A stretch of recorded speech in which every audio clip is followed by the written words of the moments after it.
Talk and Rocks. The new 105.3 FM. Eddie Boyd is here. J.D. Ryan. Trey Cranholm, Everett Newton, rock and roll attorney. Dan O'Malley's on the phones. As far as we know, Jonathan Dodge is dead. Thank you. Eddie, do you still have that CD of the clip you pulled at the end of the show yesterday? Somewhere. I'll have to go look for it. Oh, that's all right.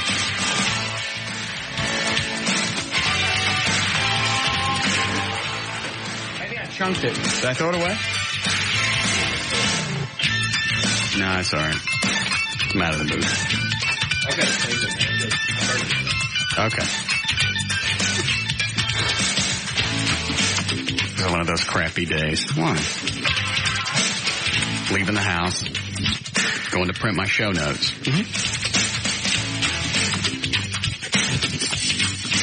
The damn printer decided it was going to print something else and print it many times. It's a printing job that I gave it earlier in the morning, and for some reason, it wants to print it some more. And it's not a quick one. It's like color stuff. Yeah. It keeps printing over and over. And I'm screaming at it. All I need to do is print like 2 pages of notes, and I can leave. So I'll just cancel the... God,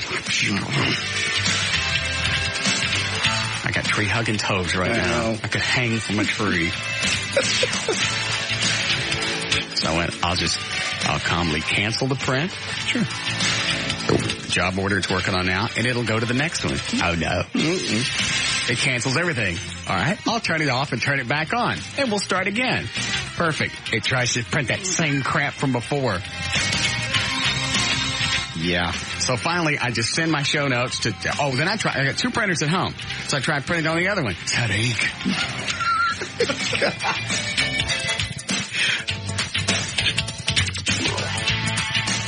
So by then, it's like 2:40. I leave the house at 2:30. So I send an email to Trey, the show notes, printers. Now I can't find my glasses. Normally they're in the bed. When I go to bed, I just toss them to the right. They're in the bed. My bed is now naked. I'm pulling sheets off, hitting... It's one of the best fits I've had probably 4 months. Damn, we missed it. Can't find the glasses. Still have no idea where they are. So now I got to drive to work without my glasses. Ooh. Get in the car. No gas.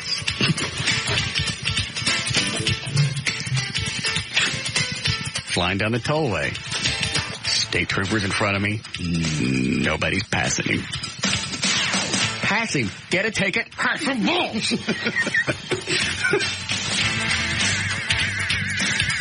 Damn. And for some reason, as I'm coming across Mockingbird, the radar detector's going off for no reason. There's a street, I think it's Elwood or something like that, and Mockingbird. You'll find a Bell radar detector right there in that intersection. Just throw it out the window. Pull it out, and it's on the concrete. Phone almost went right behind it. You're going to shoot a TV before this is over. I was just thinking that. Yeah, it's going to be This Elvis. is like Elvis for the new millennium. Yeah. Why shoot a TV? Just Elvis shot TV, get mad at Robert Goulet. Robert Goulet. I haven't thought about that. I was angry at something or other, something else. And I thought, it's a TV. It's a small one. It's $100. I can replace it. I'm going to shoot it. And I thought, oh, that's sick. We always made fun of Elvis for doing that. No, he didn't. Yes, we did. Elvis knew what he was doing. He didn't know what he was doing. Yes, he did. Not. I hate Robert Goulet, too. Shoot the TV. It's not the TV's fault. It's funny, when Robert Goulet was in town, I don't know if I said this on the air or not, but we should have got him in here and put a videotape of Elvis on TV and let him shoot it. Perfect. I hate that son of a bitch. That would have been good. I forgot you shoot computers, that's right. That'd have been funny watching Robert Goulet shoot Elvis. With Elvis. Eddie, how long did it take for you to get through that the tie lock eye surgery? Altogether prep and everything was right at an hour. And that was recovery. Of course, asking you about recovery isn't that big of a deal because you did the vasectomy with no painkillers. Yeah, but my wife did it. She did tie lock also, so I think hers was her eyes were really bad, and hers were within a day. I mean, she could see when it was over. Right. But she just had to add a lot of drops because she had, like, really bad eyes. So she was doing the drops quite often, but no pain. None. Because you know how I am with pain. I'm dead serious. There's no pain. I went home and slept only because I took the Valium. I'm tired of digging around for my glasses. Don't they have a new procedure where they don't even touch your eyeball? The Intralace, now they don't. It's all hands-free and completely computerized and no mistakes or anything like that. I mean, it's just you sit down and they do it and it's over with. If you're doing a spot for tile, like later, check it off. I may look into that. It's amazing. People that have had it swear by it. And the married chick comes over today because things are back fine with her and her husband. Okay. So I let her come back over for the salad toss. Sure. And, the puff action. Mm. And now she points out some big vein on my leg that's probably a tumor. Not a tumor. Let me show you. I'll cover up my shorts. Right. I mean, that area, but I'll show you. All right. Turn the fluorescence on. It's easier to see. Okay. It's safe. Trust me. All right. I don't know what this is. I got everything that I want in life. I got the Batmobile, #1 show, chicks coming over to the house. Right. Now I'm probably going to have my leg cut off. Not. No. It's probably just a popped vein. Let me look. No, it's big. Look, see that? What is that? That's a varicose vein. Yeah. It is not? Yes. Just a varicose vein. That's a good one, too. Jesus, where did these come from? Have you had that for a while? I don't know. Yes, you've had it for a while. How do you know? Oh, yeah, how do you know? Yeah, how do you know, Trey? Yeah, that's just queer. Even it's a big, ugly vein running down your leg. When have you seen it? Have you seen it before, Eddie? First time. Yeah, Trey, I'd hush about that. Yeah. Even if I knew. Yeah, the way you leapt to that answer was just... Oh, you had that for a long time. That looks bad, doesn't it? But you know what's funny? When I walk, it goes away. Watch. A little bit. Wait a minute. No, it's still there. Let me move the leg around. Of course, I got my pants down between my...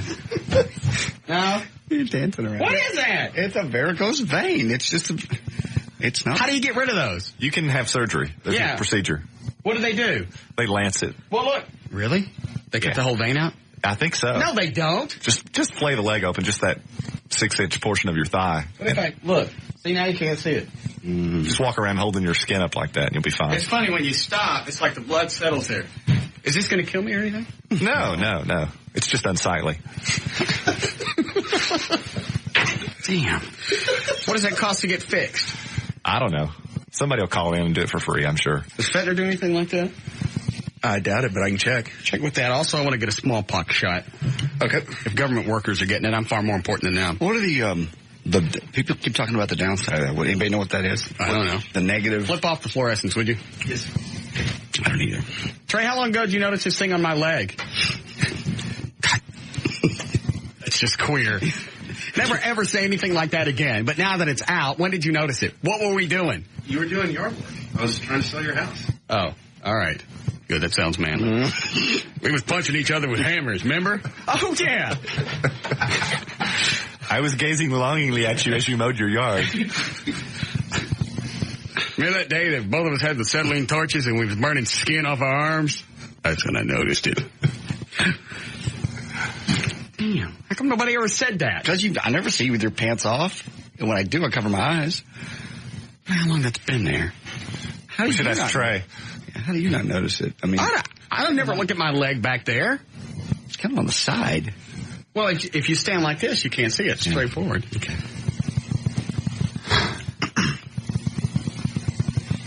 Oh, you've had it for a long time.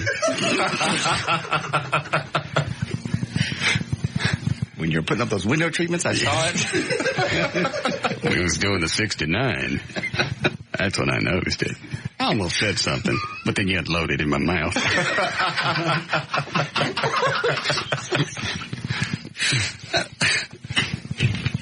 Yeah, he has to learn when not to talk. He don't know. He's got to learn. Now you know why he makes that blowfish mouth movement before he says anything. His mouth's moving and his brain's thinking, all right, is this good or not? Obviously today he forewent that. These are the things that sneak out. Think of things he doesn't say. I got this Funny stitch on my balls. Yeah, I saw that. I almost hit the delay when he said it. Nobody needs to know that you've seen that. The ugly vein. That's gross. Now I can't wear shorts anymore. You don't wear them very often anyway. Not even in the summer. I'm doing yard work. Did you call the Fettner? Yes. What? Oh, he's already on the phone?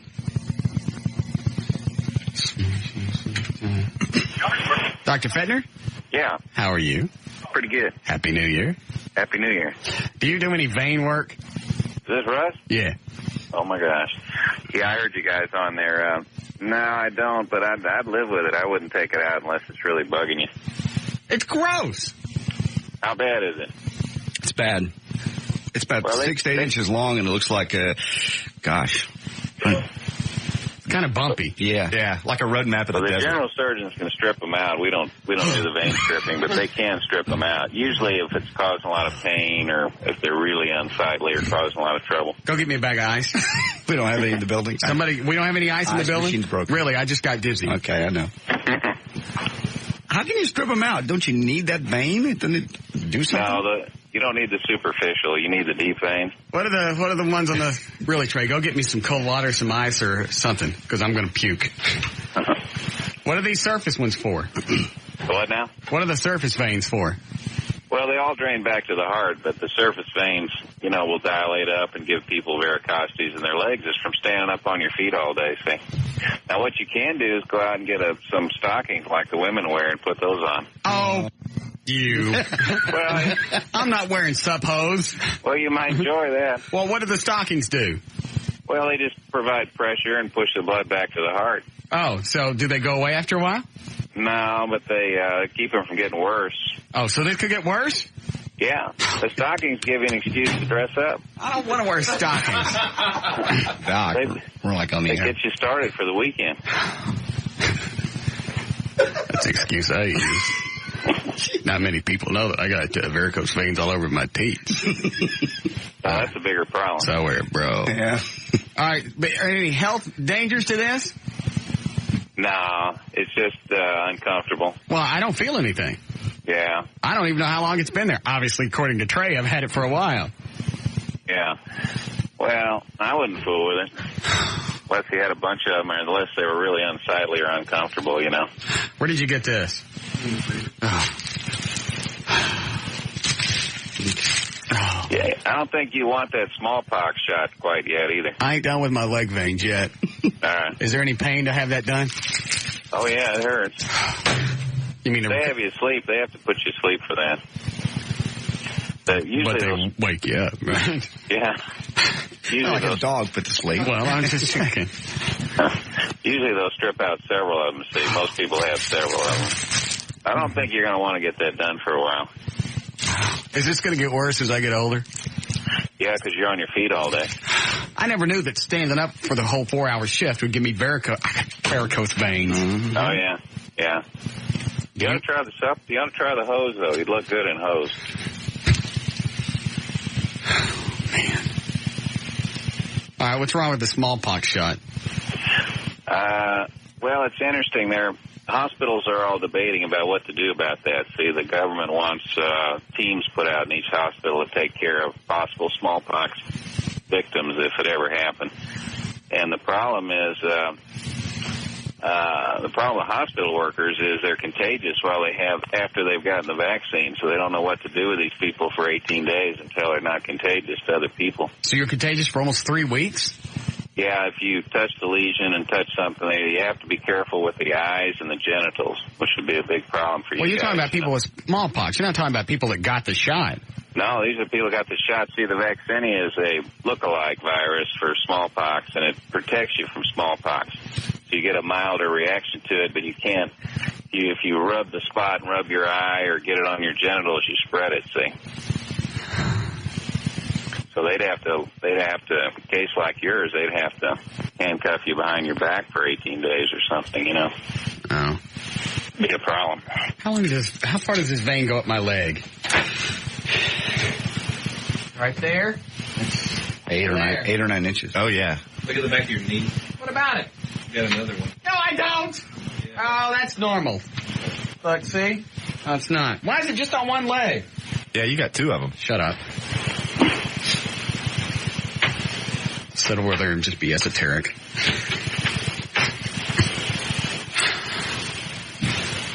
Is there, how much pain is in the recovery? I don't think if you're just talking about one vein, that's probably not a great big deal, really, if you really want to get it done. Yeah. That's not a big deal. Insurance cover that? Sometimes. Yeah, you'd have to check. Because actually it's starting to hurt. Because you're thinking about it. No, it really does. No, it doesn't hurt. It does. You said a minute ago it didn't. You said you were in no pain. I can't feel my leg. Oh. Try the hose first. I'm not trying to hose. You can get them in all different colors. What is it with you and undergarments? What are you trying to talk me into? Well, I mean, it might work. You might like them. Get you some of them crotchless hose where your balls hang out. God, just in case. He's a doctor. Quit it. He's the one telling me to put on hose. I know. Isn't there some kind of medicine or something to rub on this? Don't old women get these? And yeah, they're real common. I don't know of any medicine. But this is like a vein that actually it pumps out. Yeah. Yeah. It's a puffer vein. Yeah, it looks like you might need it for something. Yeah, it does. It looks like it's doing something. Yeah. I don't think I should have that one yanked out. Because next thing you know, they take that out and my foot looks like a burnt match head. What's wrong with your foot? I don't know. Dr. Fenner, it's really wide. It's almost like 3/4 of an inch wide. It's not that wide. That's 3/4 of an inch. That's 3/4 of an inch. That's how wide it is. It is not. Yeah, it is. May not be a vein if it's that big. Well, what do you think it is? Well, I don't know what's going through it. Blood. I don't know. Granola. Let me look at it again. Where is it? On the back side of my leg, left leg, left side. No, like right where the knee. Like it goes from right above the knee to right below the knee. Oh. Yeah, what is that? Come up and look at it. Where are you? Right now I'm sitting in front of Rains County. It looks like he has a large shoelace under the skin. That's what it looks like. Kind of wiggled back and Two forth. shoelaces. Yeah. Yeah, you better get it looked at and be sure it's really a vein. It might be a tendon or something. That's not a tendon. Who do I got to see for that? Oh, we'll look at it. Oh. We can look at it and tell you what it is. When can you come up? We'll get up there next week. Will it last that long? Well, no telling. Hope it will. How'd you find it? Somebody was... Trey. Yeah, Trey found it. Somebody was doing some stuff to my area down there, saw it. Oh. But it doesn't hurt at all. No, it doesn't. No, it doesn't hurt. It's probably a vein. Try the hose. I'm not putting on the hose. Jesus. Just borrow Trey's for a day. All right, so all right, we'll just come up and look at it next week then. Yeah, we'll get up and look at it. All right, thank you, You Doctor. better wait on the smallpox. I will. All right. Thank you. Good luck. All right. Dr. Fettner and his lovely site, drfettner.com. But he's got their own websites. I wonder if this is cancerous. I bet it's a tumor. No. No, it's Oh, if anybody deserves one, I do. Why? It's probably whatever. it's just a varicose vein. It's a large one, but it looks like a vein to me. Doesn't it to you, JD? Yeah. I mean, I'll admit it's grotesque, but it's just a vein. What is it, Chad? Are you sure that you're not too vascular? Because you work out a lot and you eat real lean, correct? Yeah. Okay, because, for instance, bodybuilders, if you always look at them, they're all bulgy and veiny and all that garbage. Maybe it's the fact that you've got, have you been working out a lot over the holidays or no? Yeah, my left leg is the one that I kick all the black people with. So that could be the reason that I got that big vein. That could be, because I do some slight bodybuilding, and my legs, for instance, are really veiny, but I eat the opposite of you. I eat real high protein, but really lean. Yeah, I do that. I work out like 3 times a week. So. I don't think it's that, because then it'd be other places. Well, like I said, for instance, my left leg, right at my knee. That's where it is. I'm really, this sounds gross, but I'm really veiny right at my knee compared to the rest of my legs and my arms. Well, Trey hasn't said anything about it, so maybe yours isn't that bad. But like the doctor said, if it is varicose, because I wouldn't sweat it, of course, unless you're your women folk are the ones. Well, I don't want to run around in shorts now and people stare at this thing on my leg. All right. Well, if anybody's staring, did I hear you correctly? You said it's close to your crotch or close to your knee? No, it's down to my knee. Oh, okay. Tell them, say, hey, it's from kicking all the black people. Yeah, okay. If they wouldn't bother me, so I wouldn't have to. Let's don't say that. Yeah, I think I did. All right, thanks, Chad. Yeah. Maybe Rob could look at it. He works out. Here's somebody treats. I can't believe 42 and I got a varicose vein. It happens. It don't happen to me. Yes, it does. You're standing around all day on your feet. I didn't know that's what caused it. I've been sitting down for the past 20 years. Seems like standing up would be good for stuff. You'd think. They just come in and strip the vein out. Like pulling up weeds out of the front yard. I wouldn't. Yeah, you get a good one and the root goes all the way down the yard. Yeah, and that won't leave a scar. Oh, will that scar out? Of course. I'd rather have the scar than the big vein. You say you got it, some kind of spork fight. Yeah. Spork. Yes, John. Hey, Russ. Yes. You're 42. Yes. Yeah, I see you're old enough to get those, Russ. Russ, we treat varicose veins, I'm out in Fort Worth, but we treat varicose veins. We got a phlebology clinic out here. All that stuff about taking them out. Yeah. They can be injected. Mm-hmm. We can do it in local anesthesia in the office. It's all done there's a bunch of pretty modern techniques now that make your leg look good. But that guy Chad you just talked to, he's right. You may just be chiseled well enough that... No, that's not what it is. Because I actually have been running for a while. But man, if you got a couple of varicose veins, you don't like the way they look, and particularly if they're painful, you might want to get them taken care of. Are you a doctor? Hey, yeah. Could you come up and look at them? Where are you guys? Dallas. Oh, man. Oh, there's a free plug in it for you. Get your ass up here and look at my legs. Oh, for God's sakes, Russ. You always want house calls. I'll maybe get up there next week, take one of my nurses and come up. We'll bring our vein light and take a look at you if you want. Vein light? You're not going to need a vein light. No, we take the vein light, see where the branches are, where it's attached to. Yeah. And you know what? Scientific. When you come up, bring some ID with you. Some ID? Okay, I'll bring some ID. You want my residency certificate, my board? I just don't want to find some clothes out by the dumpster with a name tag that says Bird on it. Well, I have to consider that. But, yeah, I'll bring some ID up, sure. All right, I'm going to put you on hold, and we'll get your phone number. What's the name of the place? We're Varicose Vein Clinic of Texas over in Fort Worth on Hewlin Street. All right, I'm going to put you on hold. We'll get your phone number. All right. Thanks, John. Hey, is there any pain in this treatment? Russ, to be honest with you, it depends on what we have to do. If it's just injections, it doesn't really hurt too much. If it's taking it out, we have to inject some local anesthetic, which after about half a bottle of some sort of hooch, would probably be okay. What, does it scar up? Actually, it doesn't. It looks quite good. If you ever had blood drawn for a procedure, it's about the same size needle that you use to draw blood. Oh, and how do you take the vein? How do you take the vein out? We got little micro instruments, little micro hooks that we take it out with. It's all pretty, like I said, it's pretty scientific stuff. Oh, word. You'll like it. He's going to pass out. I got the arse pop on. No, you'll be laying down. If you pass out, it won't be any problem. Plus, we all know CPR.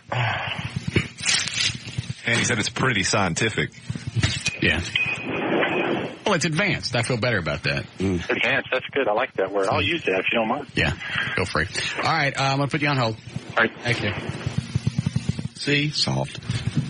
Just a couple little micro hooks. And they yank out veins? Good to go. I still think taking out veins is not good. Veins do things. Yes, they're useful. Yes, veins are useful. That's the word I was looking for. Yes. Normally you don't take out things that you need. No. Veins work. Maybe you could just do some kind of injection to make it go down. That's what he said they'd do first.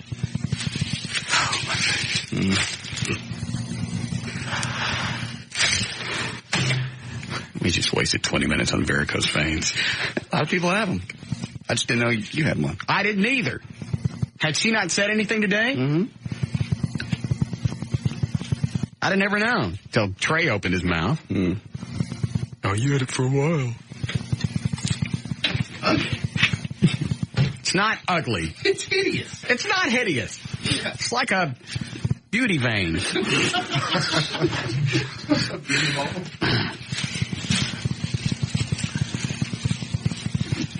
Great. 42, I can't wear shorts anymore. Can I? Not without suppos. You get it.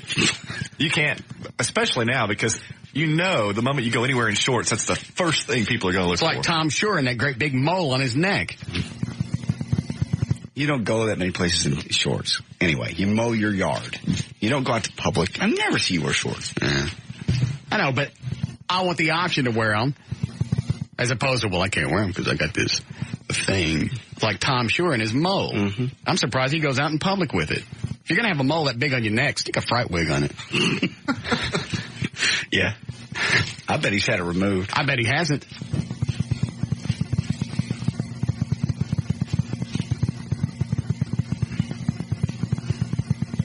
Now, when you go out with chicks, you're going to wonder, too, when they see it, are they going to go tell their friends, yeah, everything was really cool, but he had this great big varicose vein. No, Everett, I'm not going to think about that. You're not? No. Thanks. I would suggest that you not. It's a great addition to the show. Yeah, I'm sure you enjoyed it. I got a recommendation for you. Just trying to help out. I got it handled. Thanks, though. How we doing, Eddie? Getting close. All right. Yes, Michael? Yeah, I guess before I tell you about mine, I was going to say I guess that's payback for all the mole and skin tag stuff you've been giving people crap. I'm surprised I don't have 2 or 3 brain tumors cooking at once. If anybody deserves one, it's me. You do not. Yes, I do. You say that. I make fun of Brumley's tumors and other people. That's how you deal with crisis. You make fun of things. Other people. Yes. I don't need to have this. Of all the things, why would God give me this? Why did he give me a varicose vein? I stand up all day. I take care of myself. I eat right. I don't need one of these. Would you rather skin tags or moles? No. Well, then you got that. This is not an either-or thing. It's a natural part of the aging process. It's not like somebody handed me a little punch-out card and go, hey, mark the things you want. You want a varicose vein? You want a skin tag? Mole? How about a great big wine-colored birthmark? You're lucky not to have any other problems. Hey, Russ. What? I was just going to say, it can always be worse, man. When I turned 21 in the service, yeah, I had it discovered found in my nads, dude. What, a great big varicose vein? Yeah. Made my left one swell up about the size of my fist. Yeah. Yeah, Trey said it was gross. I had to have it removed. They had to cut above my sack and pull it out. Did it hurt? Oh, yeah. Oh, my God. Yeah, I felt like somebody kicked me there for about a week. Yeah, that's going to hurt more because of where it was. Yeah, it hurt real bad. It was while I was in the service, and like I said, I was 21 at the time, so you're a little bit more older now, and I mean, it's a lot worse. And I mean, you got there and you got some Asian lady going, oh, yeah, you've got the varicose vein. You'll need to have that taken out. Well, no kidding. All right. Thank you, Michael. Have fun. Yeah.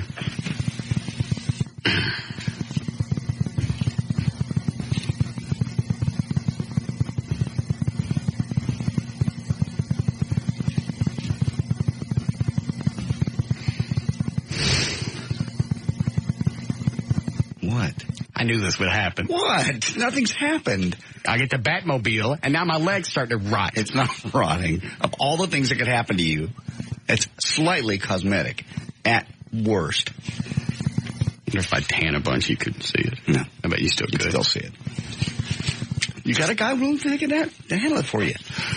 You're good. He'll even come over. By the time the warm weather's here, it'll be gone. He said it doesn't scar either. I thought it probably would.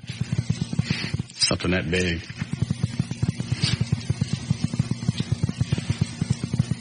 Oh, you've had it for a long time.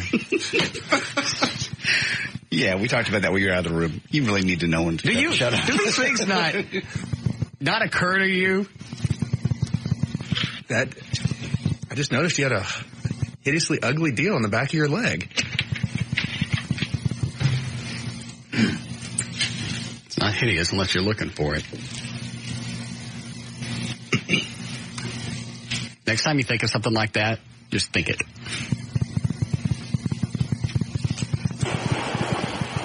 Yes, Bobby. Hi, honey. Yes.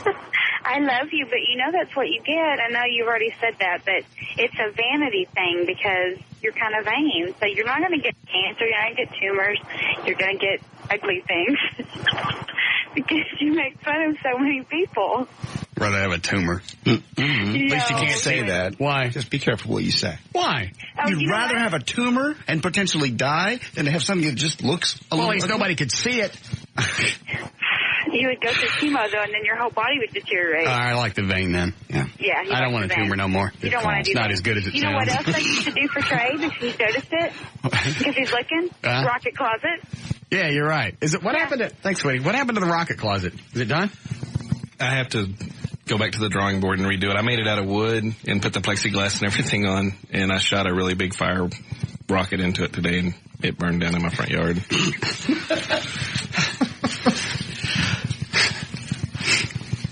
Well, you know what? You always have prototypes. Yeah.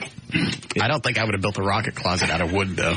I was just trying to think of the spare stuff that I had left over from the rocket sleds and stuff like that, and I just started nailing stuff up, and I was thinking they were just going to shoot through and pop. Well, maybe we should line the interior with something. Well, I thought what I'd do is just make the whole thing out of corrugated tin. Oh, that's even better. That'll make better noises. Yeah. A lot louder.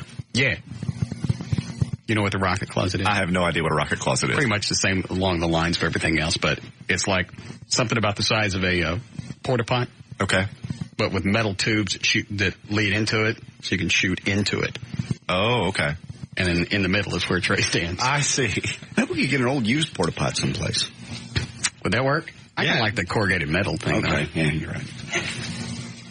Porta pot would be a little bit more degrading, though, don't you think, Trey? Yeah. Yeah. Plus, we're going to put in little plexiglass ports so you can watch it going on. I'm excited. I even like this better than the rocket chair. I can see that an overall theme is developed where Trey's concerned. Well, the idea came from the rocket coat. Right. Because I thought, where would you hang that? You put it in the rocket closet. A rocket closet. We haven't done that yet. We still haven't fired off the rocket coat, have we? No, it's still in the office. That may happen today. Trey brings up anything else on my balls.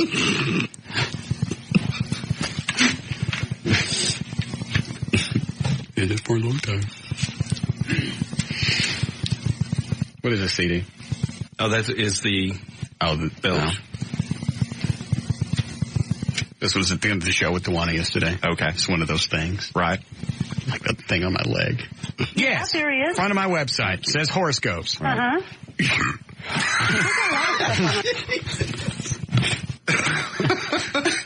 Is that it? That was it. Is that not a classic? It went by too fast. Here, okay, listen. Yes. There he is. Front of my website. Says horoscopes. Uh-huh. That's for sure. You shouldn't hit the delay on that. It was just a belt. It sounded like I cussed. Yeah. Doesn't sound like he's saying Everett. I'll turn the mics off. Yeah.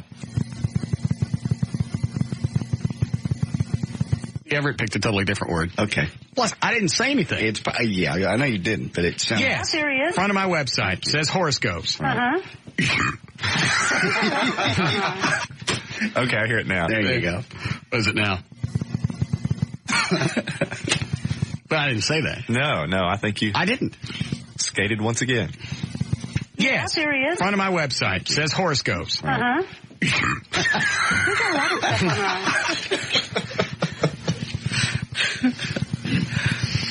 It could be so many things. No, it couldn't. Yes, it could. Okay. And of course, once he isolated it yesterday, he played it, 67 times between 6:55 and 7:03.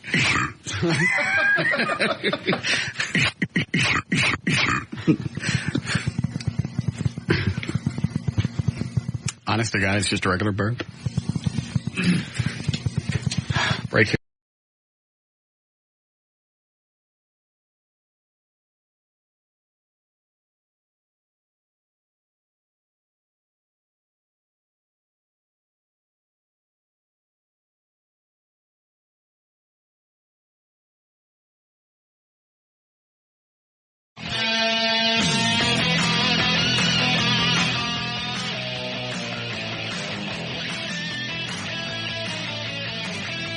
Why didn't you tell me that on the air?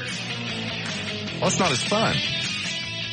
You're not going to freak out if I just tell you that it's a painless procedure that takes just a few minutes. Well, how do you know about it? Well, I've just heard that really all they do is put a needle in and it essentially dissipates, doesn't scar. It's no big deal at all. But didn't we have fun? Really, when Fettner said, they just grab it and, pull the whole vein out, I really got lightheaded. He's a doctor. That's no big deal to him. But yeah, that's gross. What? Just the thought of yanking a vein out of your leg. Well, you didn't hear what Everett said. You weren't in here during the break. Yeah. What you said? Well, I was just telling Russ during the break that really it's a painless procedure. They just put a small needle in and it dissipates over time. And Russ was wondering why I didn't just tell him that up front rather than saying that they fillet your leg open. Oh, okay. To which I replied, it's just not as much fun to tell him that. Yeah. He's not going to freak out over a painless procedure. Eddie had a good idea, though. You know how you wear those supports when you run a lot? Mm-hmm. Which are just for your knee? Sure. You put that down there. It's a good idea. It looks like an athletic thing. He strained his knee. So what do? They stick a needle in and what? They stick a needle in, and it essentially dissipates somehow. I mean, I'm not sure of the actual procedure, but I know that it's relatively painless. I had a great aunt that had it done. Well, I feel like a 77 Gran Torino. No, it's not a function of age even. That guy said he was 21 and got one. It's just a function of... Just stuff starts to crap out little by... I knew it would be something. Some old man thing was going to hit me. And what do I got to get? Some varicose vein. Is that the worst thing that's happened to you? I mean, come on. And it's treatable. Count your blessings. It's very treatable. All right. Wasted the entire first part of the show on a varicose vein. Wasted. A lot of people have them. A lot of people probably didn't know they were treatable. That's right. I didn't know there was a clinic set up for them. My God. Do you have any? No. Oh, no. Of course not. Hang on. Let me do it this way. Hey, Trey, JD have any?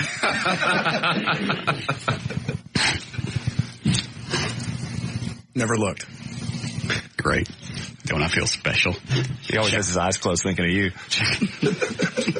Do you cup your balls?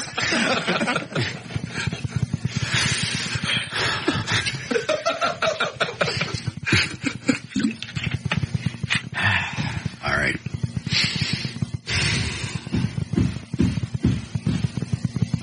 See what Joe wants. We'll start news. Okay. Yes, Joe. Yeah, you got varicose veins because you ain't got no real nigga friends, man. I got you. Well, no, I'm not. Why would not having any black friends give me varicose veins? I don't know. But that's the problem. This guy getting back at you. How you doing, buddy? Where are you right now? Thank you, sir. No?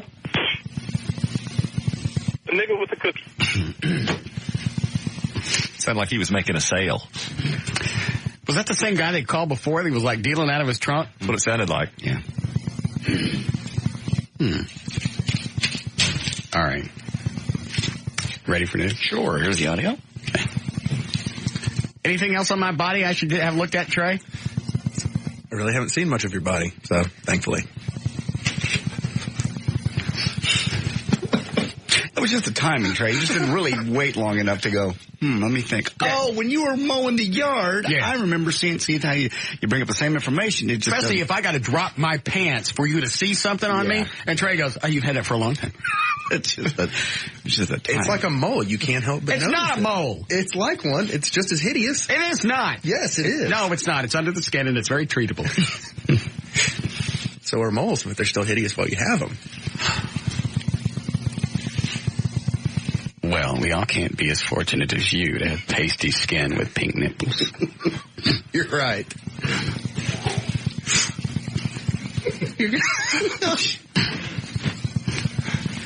Is anybody else getting sick or is it just me? It's funny. I can imagine everybody else in the show having sex, but for some reason, it just don't float with Trey. It's like if he pulled his clothes off and he had a G.I. Joe crotch. Yes. That wouldn't shock me. You know, like a eunuch or whatever. Just flick front to back. Not even a butt crack. Flick.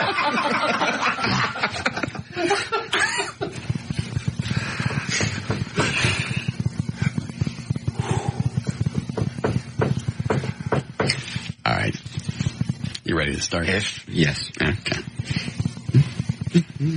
Yes. There he is. Front of my website says horoscopes. Uh-huh. Trey's 7:55. J.D. Ryan's on the new 105.3 FM Talk with News. Thank you, Russ. News brought to us by Mitsubishi and by 24-Hour Fitness. It is January number 3, 2003. People born today. Mel Gibson was born in 1956. Victoria Principal, 1950. He's only like 44? 45. He looks older than that. Yeah, he does. 46, I guess now, yeah. That last movie, or the last one I saw, What Women Want, he wasn't aging good. Mm-mm. But you said he's a boozer, right? Yes, drinks a lot and smokes a lot, what they say. He got the Mad Max role. What was the first one? I don't know, but something on his balls? No, he got it because he went to audition. He got up out of the hospital. He had been in a bar brawl and was in the hospital with like cracked back vertebra. Yeah. But he went to the audition looking, all haggard, and that's how he got the role. So he's been living a hard life for 20-something years. Do you think maybe he's on painkillers too? I don't know. Probably. Any markings around his beehole? Nope. No varicose veins either. Yeah. Okay, Victoria Principal's 43 today. Dabney Coleman, our friend, is 71. Screw him. We should call him. Do we still have his phone number? I believe so. Yeah. Let's try and call him on his birthday. We'll grab his phone number. He goes straight to his house. He was so kind to us last time. Were you here for that? No, I wasn't. Yeah. Crotchety, dried up old fart. Oh, is he? He really was. Hung up on us.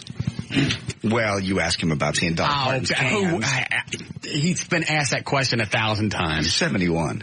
Going on 80. So? He's just crotchety. He's got no career. Screw him. Go ahead. And J.R.R. Tolkien is, would be 111 rather, is not. President Bush rallied U.S. troops at the nation's largest army base today, telling soldiers who might see action against Iraq, quote, "We are ready, we are prepared. You'll be fighting not to conquer anybody, but to liberate people." He didn't say that either.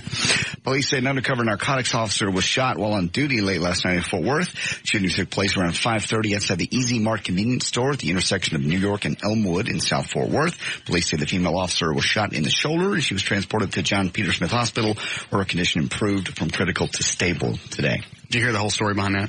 Most of it. It was a drug deal. Kind of went south. No, it didn't go south. Well, it went south when she got shot. Yeah. If I heard the story right, she bought some crack cocaine. Mm-hmm. Undercover, of course. Of course.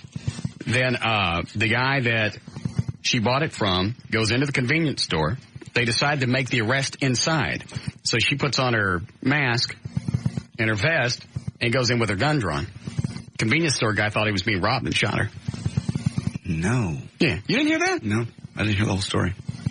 Wow.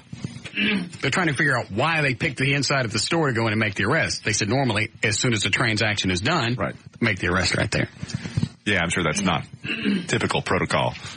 Yeah, especially to run into a convenience store. I don't care what's on the vest. Did it say police on the vest? I don't believe so. I think it does. I think there's a badge, but I mean, when something happens that fast, you're not thinking, hey, I should read what's on that vest. I'm looking at the mask and the drawn gun. Yeah. Well, you got to think, the guy with the drugs is probably going to come out of the store. Yeah. It's like he can't vanish. Yeah. So they're still looking into that. Not a good move. All right. Dallas Cowboys owner Jerry Jones proved Thursday he was serious about his vow to change philosophy, hiring a proven NFL coach, Bill Parcells, promising to share power and even admitted he's made some mistakes. As the team's general manager, Jones has insisted on power in personnel decisions and heavy involvement with players and coaches, but he says he's eager to share power now with Parcells to return the Cowboys to the Super Bowl. Quote, "I've made a lot of mistakes. I know I have. I'm not going to grow careless with this relationship," end quote. 2 years before he gets back into the business. Yeah. The first couple of years to rebuild, they'll start doing well. He'll want to see the limelight again. And he's a media hog. You don't get on TV at 6 o'clock and ramble for 10, 12 minutes for no reason unless you like the limelight. Did you see the press conference? Yeah, I saw part of it. Wasted time. Oh, absolutely. Could have been wrapped up with, ladies and gentlemen, Bill Parcells. But he went on for... New philosophy. What is the new philosophy? Well, the new philosophy is less controlled by the owner and more controlled by the people that should. All right, I understand that. I'm hiring a proven coach now as opposed to trying to build one. I'm Brian Hook, and I'm letting him go. Let him do his thing. Did you see Campo's press conference after he got crap canned? No, I skipped that one. What do you have to say? At first I thought, all right, he's being a stand-up guy. He's not bagging on anybody. He's not pointing fingers. He just said things didn't work out. We didn't get to where we needed to be. And I'd work for Jerry Jones again. So at first I thought, he's taking the high road. Personally, not the way I would have went, but okay for you. And then he says it a couple other times about Jerry Jones and being a good guy, and you realize he's trying to stay on with the Cowboys. He wants his old job back. Oh, defensive coordinator. It's like, no, Dan, it doesn't work that way. You decided to leave the fold. You decided to change lanes because you thought the middle lane was faster. It didn't work out. You got behind a panel truck, and now your career sucks, and you're stuck overnight with two fat dweebs. I mean, and now you don't have a coaching job. That's right. God. So no, you don't get to come back. Sorry. Go ahead. Halfway through the regular season, the Stars are shining. They beat the San Jose Sharks 3-1. They lead the Pacific Division. Their lead grew to an imposing 13 points over Los Angeles and Anaheim. And the next two teams on the 3-game California trip, by the way, with a 21-10-9-1 record after 41 games. Stars are on pace for a 104-point season, and that would tie the fourth best total in franchise history. Does Bob have any varicose veins? I don't know. Go ask him. And when he got him, if you don't know. Okay. Demi Moore's not taking her big screen comeback lightly. Pictures from the set of Charlie's Angels 2 Full Throttle, in which the 40-year-old actress plays a villainous fallen angel named Madison Lee, show a complete redo of her body. Moore's once stellar career kind of took a nosedive ever since G.I. Jane. So she hasn't left anything to chance or to Mother Nature for her role in the sequel of the blockbuster adaptation of the TV show. The star has hired a nutritionist, a trainer, a yoga instructor, a kickboxing coach to supplement the reported $380,000 worth of cosmetic surgery, including operation to downsize her breast implants, liposuction on her stomach, buttocks and thighs, collagen for her lips, porcelain caps for her teeth. Yes, that's fine. All I want's a varicose vein taken care of. Yeah. So she's apparently going to look totally different for this movie. The collagen implants, those seem to be, they go overboard in the beginning. Yeah. Oh, yeah. I'm not sure what happened with who's the chick from Channel 4? What's her name? Julia Summers? Yes. Yeah. She came back from something, and her lips were all puffy. What else? Her nose looked funny, but her lips were the puffiest. She looked like she'd had a lot done. But those collagen implants don't last any time. I mean, you immediately start metabolizing the collagen. She even talked funny for a while, because her lips were, she sounded like Mushmouth from the Cosby Kids. Heeba-doo-boo. And now, but say, but man, be the webbo. Hey, boo. Okay, it's the way he talks. Yeah, I'm not making it. You're right. I know. That's all right. About Schmidt is opening in additional theaters today. Got number one here. Jack Nicholson was asked what he thinks of his disheveled appearance in the poster for About Schmidt. Got number one? One. Sort of like what I go through in the mirror every morning. No, I like that. Our production team actually fought very hard to get that as the one sheet. I think it speaks for the man. And number two, he was asked if he's considered ever marrying again. Well, I never had a policy about marriage, to tell you the truth. I got married very young in life, and I always think, in all relationships, I've always thought that it's counterproductive to have a theory on that because it's hard enough to get to know yourself, and as most of you probably have found, once you try to get to know two people in tandem, it's even more difficult. That's it. That's out. About Schmidt. So the answer is no. Yeah. Yes. All right. And Confessions of a Dangerous Mind is open to select theaters. George Clooney makes his directorial debut with an adaptation of the game show host Chuck Barris's autobiography, in which he claimed he was trained as a killer for the CIA. Got number four, Sam Rockwell is asked if he believes Chuck Barris has claimed he was actually a trained killer. Chuck Barris, the guy that hosted the Gong Show? Yeah. He claims that, Eddie told me this story the other day. He would go around the world. Chuck Barris, the little short guy with curly hair. Yeah, according to him, he was trained by the CIA. Then he got the job doing the Gong Show, and what was the Newlywed Game was the main one. And when they would win prizes to go overseas, and he would jump go with them and then kill somebody while he was there for the CIA and then come back home. They didn't give away too many trips on the Newlywed Game. Wow. In fact, they gave away crap. Most of the prizes were crap. Rust-colored furniture. Yeah. Washer dryer. Junk. The show went off the air. As the show got more popular and they would go different places, the CIA would specifically say, okay, we want this guy assassinated when you're over here for, if you're in Spain for 2 weeks, kill this guy. Oh, that's a hose. Yeah, and anytime they ask him up front, he always goes, well, I can't confirm or deny it. It's a pretty good scam. That's funny. They turned it into a movie. All right. Sam Rockwell is asked if he believes Chuck Barris really was a trained killer. I have my opinions, and I'm not going to say, but I really don't know, and I'm not really concerned with it. I don't know if I don't care. I like the story.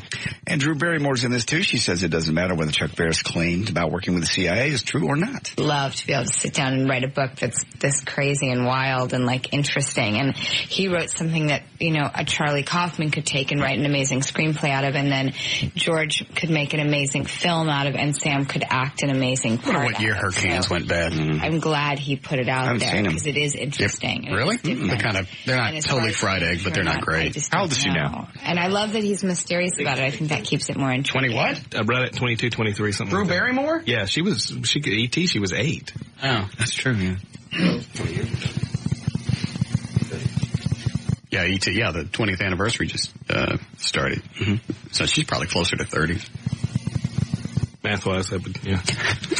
Yeah, that would do math. Go ahead. Cut number 6. Yeah, if you're going to throw that in my face. It's a scene from Confessions of a Dangerous Mind with Chuck Barris, which is Sam Rockwell, and Penny, who's Drew Barrymore, meet up after a long separation. What are you doing here? I've been crashing here for a while. I've been waiting for you. Where you been? I'm in Mexico, just on a little vacation. Oh, you didn't drink the water, did you? Yeah. Oh, you're not supposed to. That's Montessori's revenge. Oh, Montezuma. Right. There you go. Confessions of a Dangerous Mind about Chuck Barris. There you go. There's news and information this time brought to us by the good folks at 24 Hour Fitness and Kia Motors. I'm J.D. Ryan on the Talk That Rocks Texas. It's the new 105.3 FM Talk.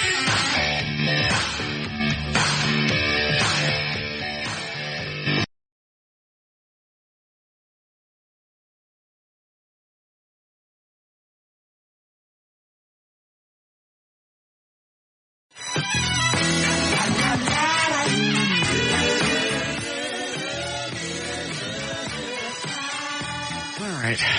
413, check on traffic. Here's JD. Thank you. Traffic brought to us by AutoZone. If your car's battery is more than 3 years old and may not make it through another cold winter, don't get stranded. Get to AutoZone for a new battery today. Get in the zone. AutoZone. Here we go in Dallas. Slow traffic eastbound 635 between Montford Drive and US 75. Southbound 75 Central right before 635. A disabled vehicle that's in the right lane is blocked.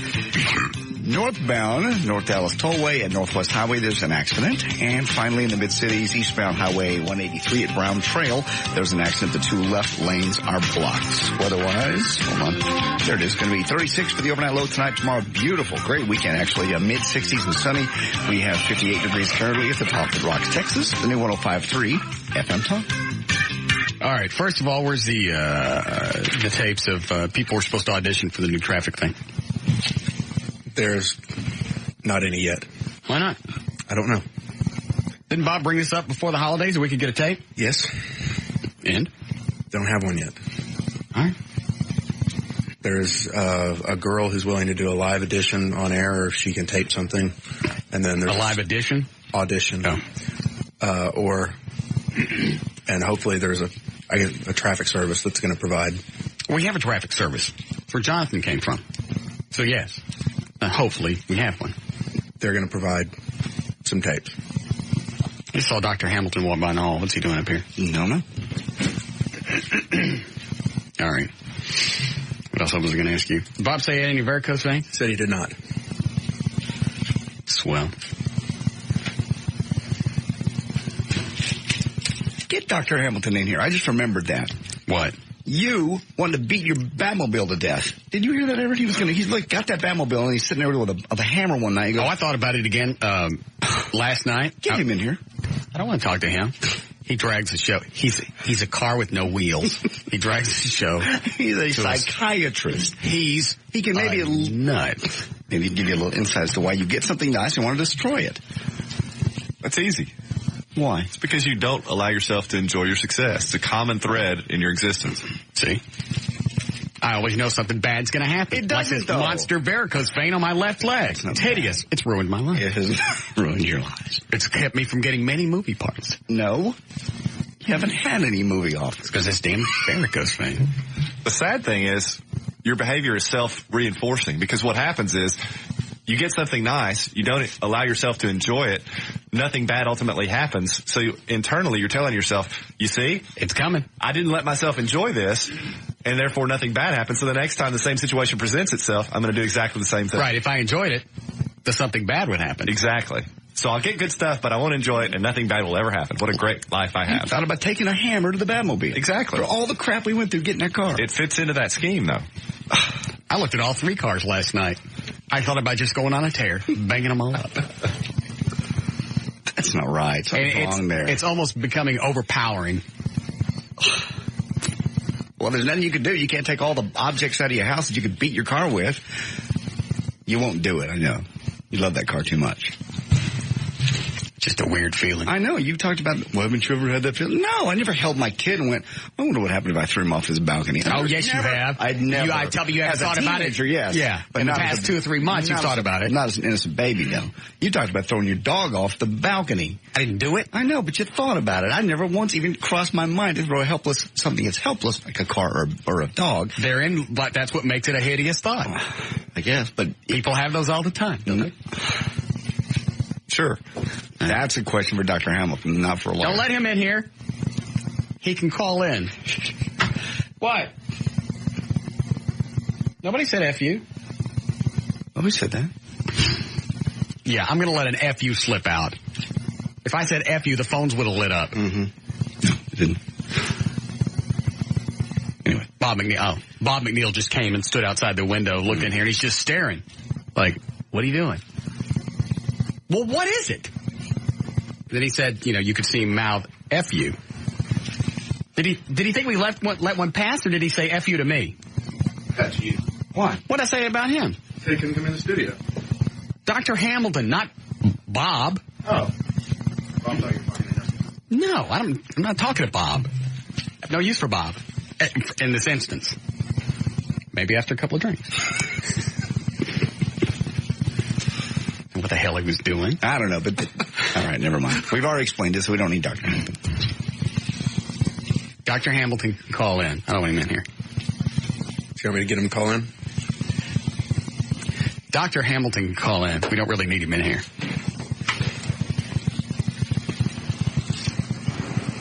And Bob's in a pissy mood. Yeah, he is. Just walks by and gives you the FU? Yeah. Thought maybe he meant we let one slip by on the air. No.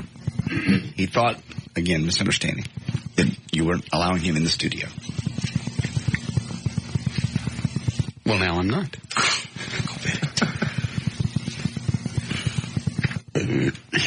Yes, Mark. Hey, Russ, you ever get the results on your second hair test? No, I didn't. I forgot all about that. Because the second hair test is where they test the drug test for all the illegal drugs. First go round, they just check for normal stuff. No, I'll find out. Thanks, Mark. Okay.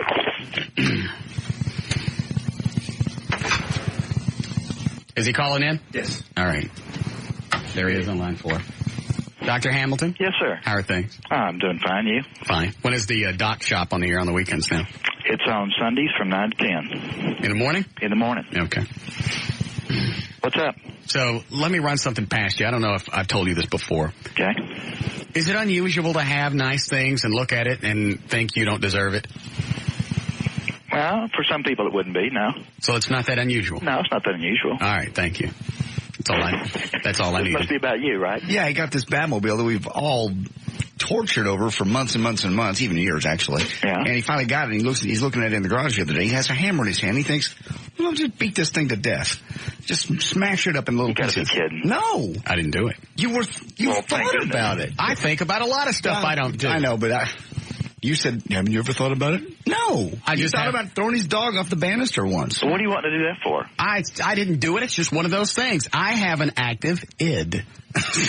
Yeah. Wouldn't you agree? Yeah. And my super ego steps in, and none of these things happen. Yeah, we use some big words, Russ. Thank you. But you understand what I'm saying. Well, I do, but have Okay. you ever heard of displacement? That's another big word. Have you ever heard of the term suspension of disbelief? Educate me. I don't know what it means. It just seemed appropriate there. No, displacement. What does this car represent to you, or who does it represent? It doesn't represent anybody. It represents happiness and success. The ultimate in achievement. Oh. The ultimate achievement. Somebody's wanted it since he was a kid. Oh. But he has a hard time accepting. And he finally just gets it, and he just thinks, I could just smash this. Yeah. A sense of power. But I didn't allow it to happen. Also a sense of power. But you just say it's overwhelming. You say it's getting overwhelming. But I don't do it. Okay, and I don't think you I don't think that's the point, though. The Well, point it's is... a real sense of power when you have a sense of mastery over being able to utilize the things that you've gained and the talents that you've developed and the things that you've been able to acquire. See? Now, that's a sense of power, too. That's a sense of real mastery without the destructive, juvenile destructiveness that's involved with the kind of thing you're talking about. What he's saying is... I know what he's saying. That requires maturity. See? I know exactly where he was going with that. All right, is there some kind of pill you can give me? A mature pill. We talked about this on my show the other day. We're going to get mental health in a can. Well, that's fine. But is this some type of anxiety that is a chemical imbalance that I need to take? It'll probably take you several years of therapy, Russ, to work out. Well, of course. And I'm sure it probably $120 to $150 an hour. You're always looking for the easy way out. I don't want it easy. Excuse me. You don't prescribe a lot of stuff to your patients. I prescribe it. I also do therapy, too. I don't want the therapy. I got no time for therapy. Just write it on the side of the bottle. Things I need to think about while I'm taking these pills. Can't you do that? Yeah, it'd be a big label, though. That's all right. You don't really have anxiety, do you, Russ? It depends on what's the definition of anxiety. Well, it's a sense of fear or dread from ill-defined source. Yes. Everything's going to fall apart and it's all going to be gone tomorrow. Absolutely. That happens all the time. We've talked about this as far back as I can remember. Well, there are anti-anxiety drugs. I think that's the driving force, though. It could happen. You ought to get rid of all your hammers, though. See? Then I go out there with a can opener and open up the hood without popping the latch. Well, let me ask you something. Now, you resisted doing that, but did you do something else instead? No. So you just took care of that drive? I was out there and I was hanging up a sign. I had the hammer in my hand. I looked at the car and I went, what would happen? What would I do later if I just wigged out and went around the car and beat it with this hammer? That was it. He has these thoughts a lot. Like at the airport, he wanted to scream, I got a gun. I mean, he said it was like almost overwhelming. I got a gun at an airport. That's right. Everett was standing right next to me. I actually had to whisper it in his ear because I'm going, I've got this weird feeling I want to do this. And I had to lean over and go, I got a gun. Everett took like 4 steps back and he gave me that nod like in the wink like, go ahead. So your dream world must be pretty fantastic. Yeah, I have some freaky dreams, too. I bet you do. Yeah. Any like these? I mean, do you act on any? I don't have any recollection of any recent dreams. Oh. You'll dream something tonight. Okay. Yeah, this is bubbling to the surface. You'll probably have some dream that you'll be dreaming about, so you'll have to remember that for next week. I had a dream last night. I had to go back and work at a music station. Wait, we did that yesterday. What? We played music and you talked up the intros. Oh, yeah, I had that. Yeah. The things crapped here and, Bob got fired. Probably Who got fired? Anyway. Nobody. Oh. Yeah. All right, so nothing you're going to prescribe to me. You have any samples on you while you're here? No, I don't. I don't have anything. Let me check my pockets. Fresh out. Don't have look at anything. this. Nothing. Would you find something else? No, we got some poppers. What is is it Xanax? Is that like an anti-anxiety? Xanax is an anti-anxiety medication. It can be habit forming, though. You got to be careful with Xanax. Yeah. Give me a couple of those. I'm with you, though. I think it's the driving force behind the show. I think if you lost all of those anxieties, I'm afraid you'd be... I'd sit at home content. Go, hey, there's no reason to do any show prep. Everything's fine. I got plenty of talent to carry 4 hours without any show prep. And we'd stand here and look at each other every day and wallow in our own urine. You got all this liquid anti-anxiety. Hanging out with Scott Anderson from Cliff. Why? He got fired. Oh. Before the new year. Good. All right. Well, congratulations on the success of your show. Thank you, sir. Good talking. The Doc Shop, Sunday mornings, 9 to 10. What are we doing, Eddie? Getting close. All right. Yes, Nick? Hey, Russ, I remember a couple of months ago you were having that same thought about taking a claw hammer to a service guy at your house. Actually, that was about a year ago, and I changed the story. It wasn't I told this on the air, didn't I? Yes, you did. The pool guy? Hey, when I told the story the first time, it was the pool guy, and I'm standing out back with a hammer in my hand, thinking about clobbering him. Actually, it was Dan's wife who was working on my computer, and I was hanging up pictures. And I thought, and Dan was downstairs. What would he do? What would she do? And I just started wailing on her head. Now, you might should have told the doctor about that thought. Maybe the two together would. I think I've told him that one before. To get the Xanax. Are you on Xanax? No, sir. No, not at all. No. But he might have given you the Xanax if you told him about claw hammer. I don't think I want to take Xanax. Weren't you on that for a while, JD? No, I was on Effexor, which is an antidepressant, not an anti-anxiety. What were you on, Trey? Effexor. And it does what? It's an antidepressant. Other than the obvious reasons, what were you depressed about?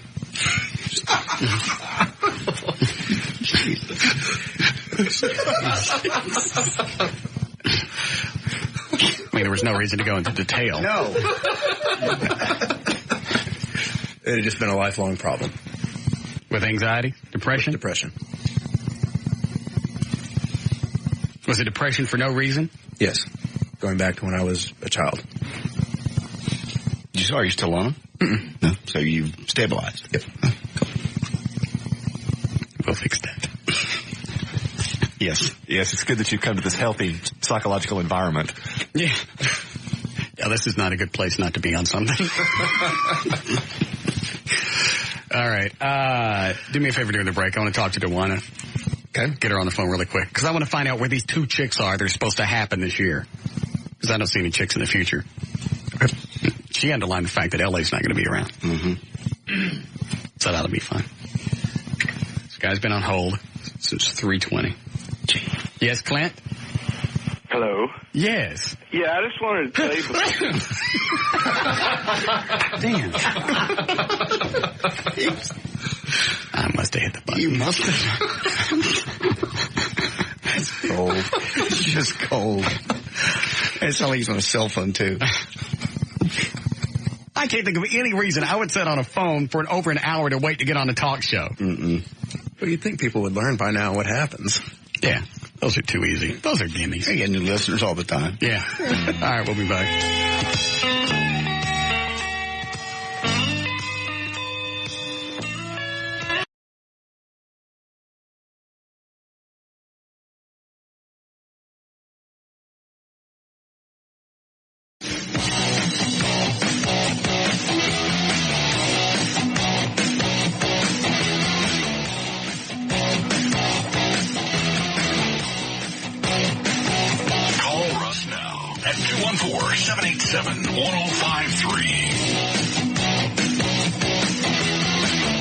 All right, 4:30. J.D. Ryan is here. Eddie Boyd.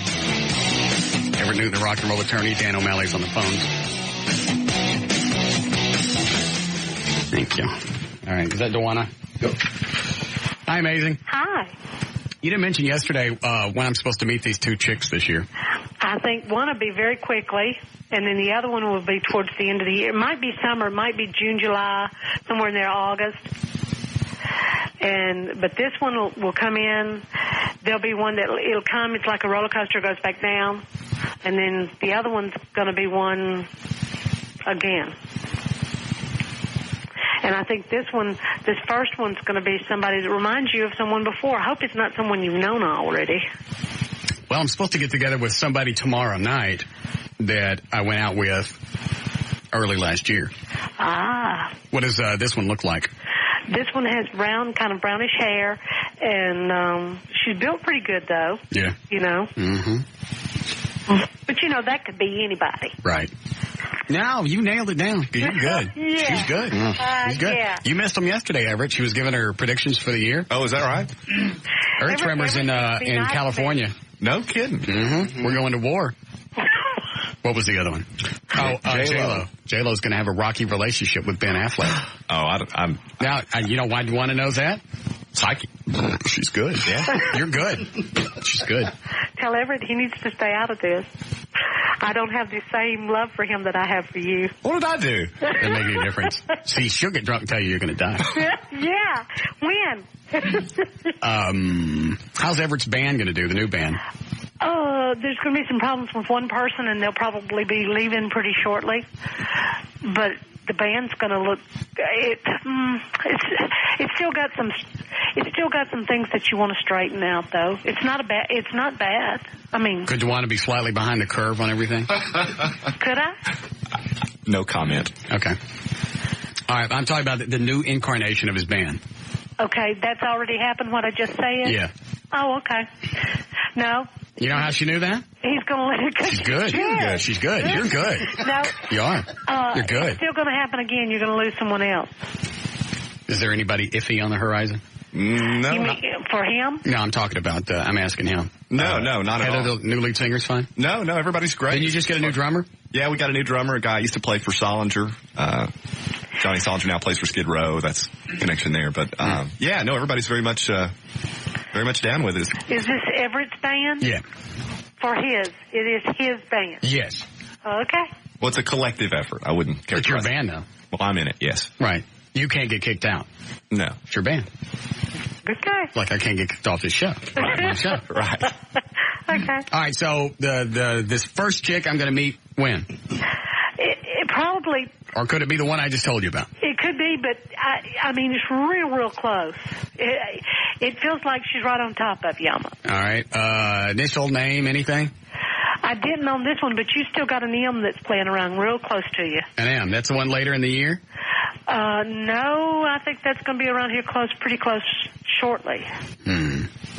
That's the next one coming, the M. I think you're going to have someone around you pretty closely. And doesn't mean that you're going to be doing anything with them. It just means that the M is still there. That's amazing. Yeah. It's almost like she just showed me a photograph of what was about to happen. Pretty much. You know why? Why? She's good. You're good. JD? She's good. I didn't say a word, Dewana. And you don't think JD and Joy are going to get married anytime soon? I think they're going to talk about it. I think they talk about it all the time. We don't talk about it all the time. I believe Joy's the one that's kind of pushing for it. We don't talk about it all the time. We've had the discussion. I think you're going to be talking about it either in 2 days, 2 months, or in February. No.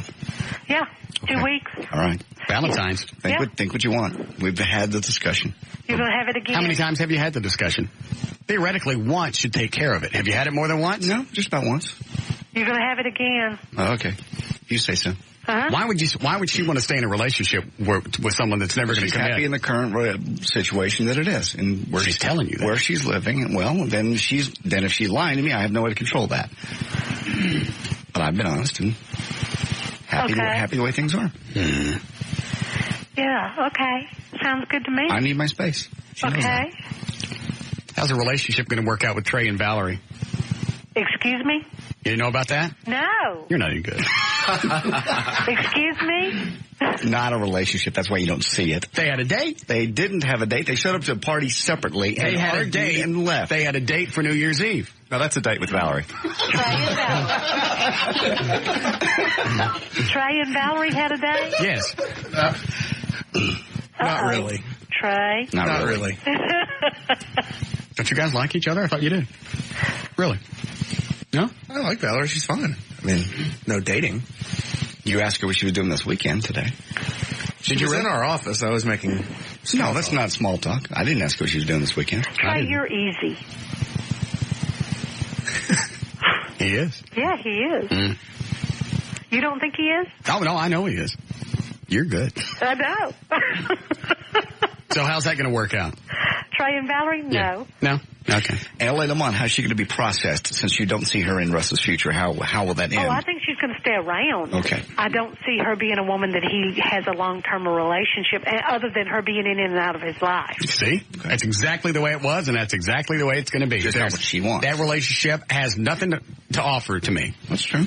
No, but you don't mind using it. Yeah. She came in town this last week. Took me home, hopped up and down on me, did some other stuff. Next morning, did the same thing and left. That's perfect. And mentioned marriage. She can mention it all she wants. I've never said anything. I've never led her on to believe these things are going to happen. Oh, you mean like JD hasn't? I haven't either. We've had that discussion. Yeah, but JD? What? Yours believes you will. Okay. Well, there's that. You know what? L.A. believes it's going to happen, too. She told me at the backside of my car, she goes, you realize you're the one, and this is going to happen. And you haven't put a stop to it. I don't have to put a stop to it. When it doesn't happen, that'll put a stop to it. When she's walking her mom through your house and pointing out where she's going to sleep. Yeah. I should have jumped up and threw somebody out the window. That was my mistake. That was a bad call on my part. I should have gone downstairs to get the hammer. The hammer. Yes. The one. Yeah. That would not work, and you can't do that. Okay. And besides, you do find her attractive. I do. She's gorgeous. Yeah. She's a beautiful woman.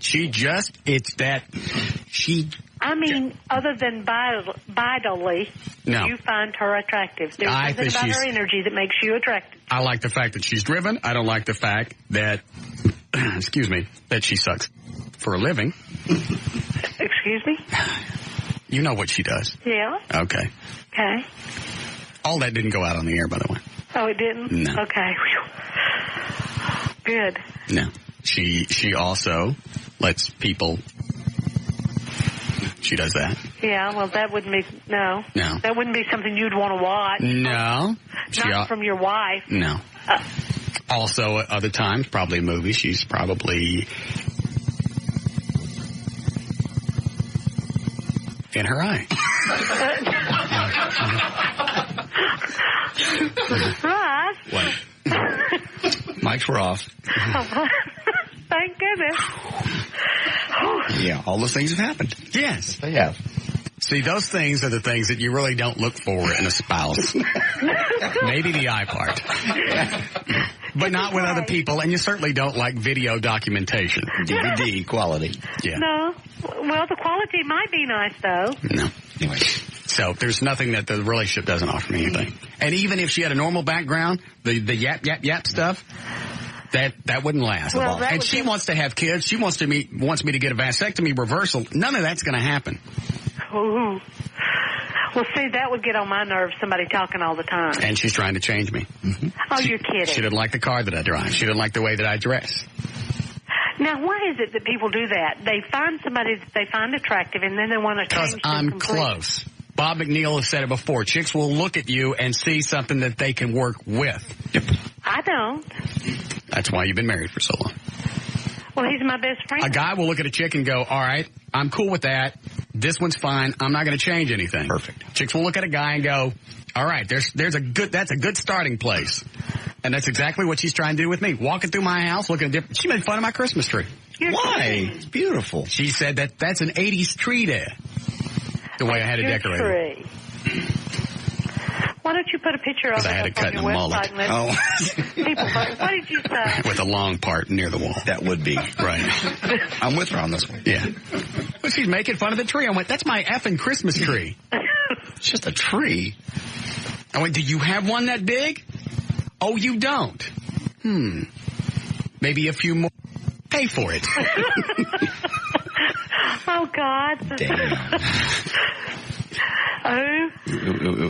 Now, the one towards the end of the year. Yes. You're going to want to keep.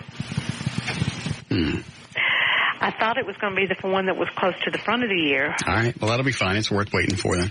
Uh-huh. Because I don't see anybody close that's going to turn out to be. But it doesn't mean that you're going to keep them. Okay. I understand. Okay. It just means that you're going to want to.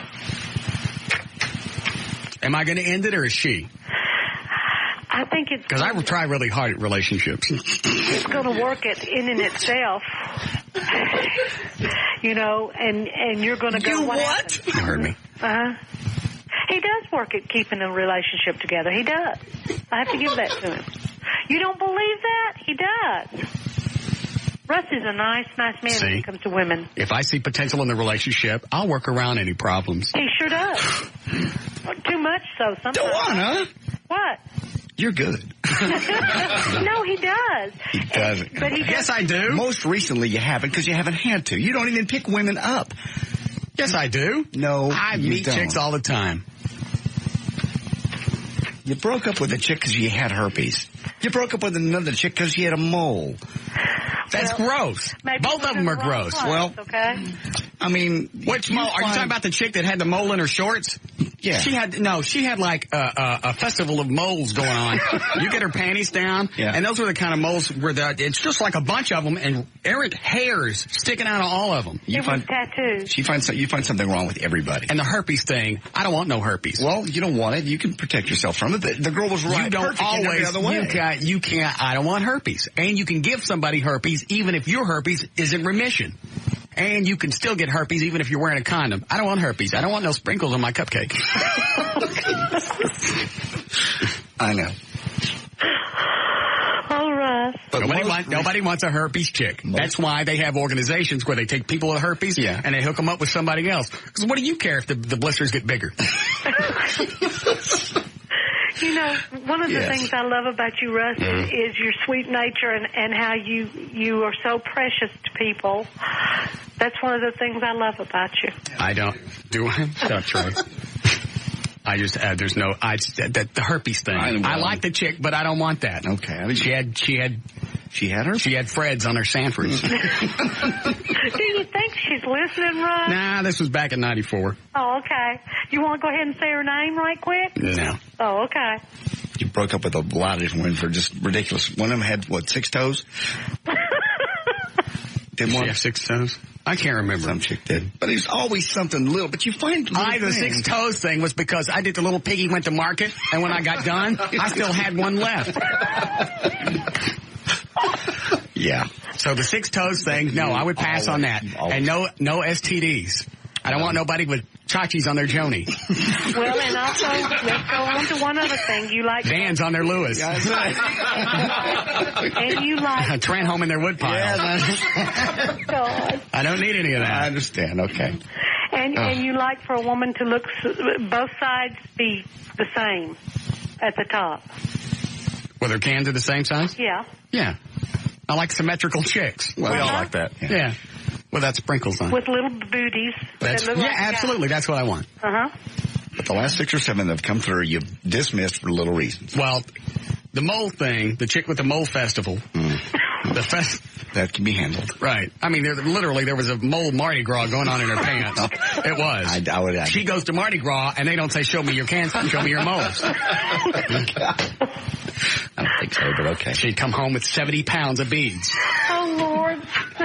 You got a pound for every mole. I understand. All I know is I got her panties down, and it's like, sweetie. Because at first, I thought that was her bush, and she just had, like, the mange. I'm listening to this. I'm listening to this. You can work through that. No. At first, he thought, well, it'll grow back. Right. Because mange, you can cure. Mole's going to go away. Put a little oil. No, there was nothing that was going to happen with that. Okay.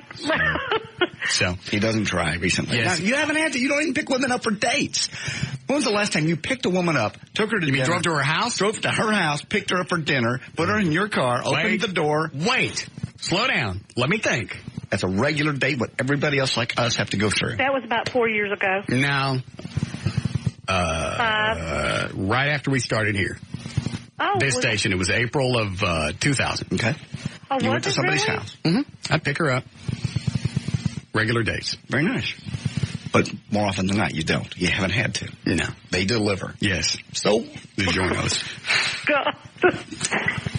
And they ain't got no action. They ain't got no dirt on their business. Okay. Because I checked into herpes before I got rid of her. Yeah. Because they have something called, I forget, even if you're in remission, and this is good to know, even if somebody goes, hey, I got herpes, but I'm in remission, there's something called shedding. Okay. That you can still, shedding? Something like that. You can still get it even if they're in remission. Through sex or kissing or both? A little bit of everything. Okay. Viral shedding. That's what it's called. Right. Anti-something. But, so they're all, even if they, got the little bumps, blisters floating around, you could still get it. I didn't know that. Didn't know that. I don't want no dukes on my head. Have you ever had a cold sore? Yeah. That's herpes. I know, but I don't have it on my weenie. And I don't want it on my weenie. And there's different types, too, yeah. Uh-huh. All right. Do we have to break here? Yeah. Okay. All right. How's the book signing going? Oh, I'm going to have one January the 8th. I meant book selling. Do you have a book signing? Uh-huh. No. I'm going to be over. Didn't you have one right before the holidays? We didn't have a book signing. Well, we had one back. I don't care now. You have one coming up? Uh-huh. All right. When is it? January the 8th, and it's going to be over at Las Colinas in Irving. It's Barnes & Noble. Oh, I'd come to that one. And it's 7:30. Good. Barnes & Noble, Las Colinas. That's at 180... Wait, what? North MacArthur. MacArthur. Uh-huh. MacArthur at what? It's, I don't know, North MacArthur. 7615 North MacArthur. MacArthur. That thing. Say it. MacArthur. MacArthur. MacArthur. Arthur. Arthur. Say it, the whole thing. MacArthur. You're good. Yeah, very good. Yeah. Is it on your website? Yes. DailyHoroscopes.com? Or Dewana.com. Nobody can spell that. Well, they can go to your site and hit Daily Horoscopes or Horoscopes and go to my site. I forgot all about that. You're right. See? There you go. Yes. There he is. Front of my website. It says horoscopes. Uh-huh. You are so bad. All right. What did you say? I didn't say anything. All right, we got to go. Okay. Love you. Love you. Love you. All right, we'll be back.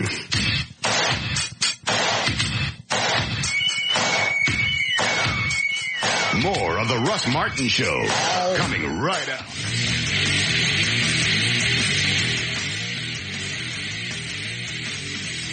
I forget. Is this Pantera? Yeah. What's the song? That I don't know. His guitar's unmistakable, though. Who is that? Is that Dimebag? Dimebag Darrell. Remind you of flashback, JD, to the Pantera concert? Yes. People urinating backstage, vomiting. Vomiting, throwing up dark rooms with people that really didn't seem to be doing anything, but I'm sure they were. JD called me from the concert backstage. He went, I'm scared. This is the stupidest thing I've ever done. Help me. I did. You were in a closet when you called me. I was frightened. I was. That's the weirdest thing I've ever seen in my life. And nobody would leave. Only the people that came with. And I warned you. I told you before you went. And he said, I've been to rock concerts. I was a music director at the Eagle back in the 80s. I've been to all kind of rock concerts. I went, you ain't been to nothing if you haven't been to Pantera. That's a different crowd. That's not a rock concert. That's a riot. Inside a building. That's all it was. People without their clothes on, running around, just running into walls for no particular reason, listening to the music. Weirdest thing I ever saw in my life. Will never go again. I'm sure it's great if you love the music. Wonderful. And they're a great band. Hey, it's just too bad you can't go enjoy the music and not have anybody screw with you. No. Or get a contact high. Yeah. Yes, we're going to do news here, by the way. Yes, Daniel. Buddy. Daniel. Buddy. Daniel. I went to L.A. Le Mans site today, and my God, how many times you got a piece of ass like that coming to see you a year? I even asked her when she said, you're the one. This was like later that night. I went, why me? Well, what's going on with here? She goes, you're just real. No, I'm not. Well, I wish I had some girl tell me that I was the one for her that looked like that. That'd be fine if she would just shut up afterwards, but she won't. Buddy, I don't care if she's not shutting up. Well, but your standards are a lot lower. I'm sure you would go out of your way to maintain a relationship like that. I can't stand it. I'm cool being alone. Yeah. Or waiting on the right chick. She's a wonderful person, but she does get on your nerves in very short order. Yes. And she brought her mom. I can't even imagine. This is the last go round. It's like I told you yesterday. It was tag team. LA would stop to take a breath. Her mom would jump in. Tag yap. I can't imagine. And smoking on both sides of me. Sure you love that. No. But they did the obligatory blow out the side of your mouth in the other direction. Well, that's good. Then we know that works. Looks like Popeye smoking. Almost sounds like Popeye, too. I think about it. Yes, Doug? Yeah, that Pantera song is called Mouth for War. Oh, that's it. Okay. Just fine. Thank you, sir. Yep. All right. You ready for news? Yes. 2 hours. Vacation. We're off again. It's a weekend. Same thing. Okay. I'm going to work on the Batmobile all weekend. That's cool to be able to flip open the hood and look in there and go, I know what that is. Yeah, because it's a real engine before they did all the electronic junk to it. Yeah. I replaced a couple of things last week. Did they need to be replaced? I don't know. I looked at it. I looked at the wires going into it, looked at how many bolts held it on, and I replaced it. Very nice. I replaced a square black box. Do you even know what you're doing? Okay. And I replaced some kind of cylindrical thing on the fender well. I would call Mark before I start doing that. It's a beautiful car. I saw it for the first time about a week ago. It's gorgeous. What else did I replace? Something that feeds into the distributor. Okay. Cylindrical, about this long. No Black idea. cap on it. Eddie would know. I don't have a clue. It's like $26. You just take it over to AutoZone and go, give me one of those. Go ahead. They know me now at O'Reilly's. I walk in. I went, I need one of these. He goes, Batmobile? Yep. Jerry got floodlights. Or what are the halogen lights?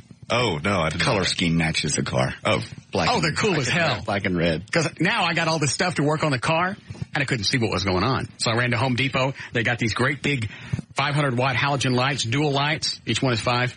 And it comes on a great big bright red bar. Matches the Batmobile. Like it came with the car. It's great. It's amazing. Yeah. I mean, it's... The only thing I want to change right now is because the base car is a 78 Lincoln.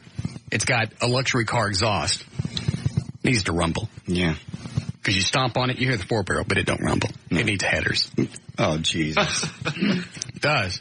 Need some, what are they, Hedman headers? Something like that. Some, Thrush exhaust, 3-inch. Mm-hmm. I may even replace that little black box again. That square black thing I replaced. How hard is it to make that, to change that exhaust out? I can't do that. Oh, yeah. I'm not ASE certified yet. Oh. Yet. I'm close. Yeah. You've replaced a black box. Yeah. With 2 wires. Black square thing. That's a while away. That's a while from being ASE. It worked. Very nice.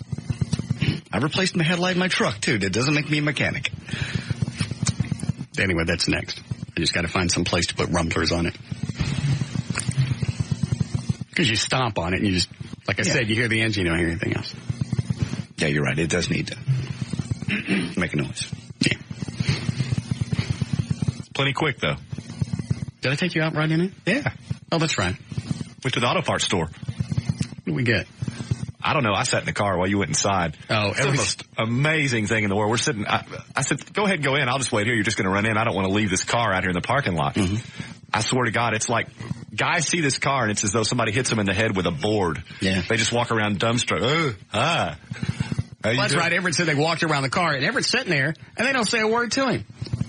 They just look at him and talk about the car like he's not even sitting there. It's hilarious. These poor guys come out of the store next to the auto parts store, one right after the other, all in their mid-20s, and each of them walks by the car and ends up out of my view. And I'm like, what are these guys doing? I look in the rearview mirror. There are these 4 guys standing in a line behind the car just staring at it.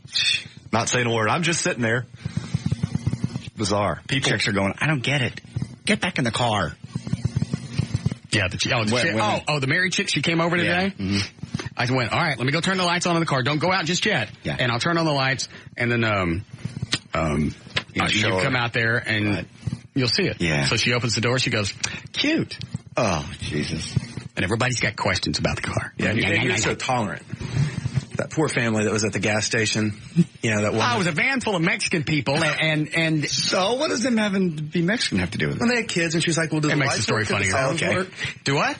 Well, they were asking questions. Did the lights work? Did the sound? I mean, they just kept going on and on and on. I'm trying to pump gas in the car, and I'm standing there, and they pull up in the truck.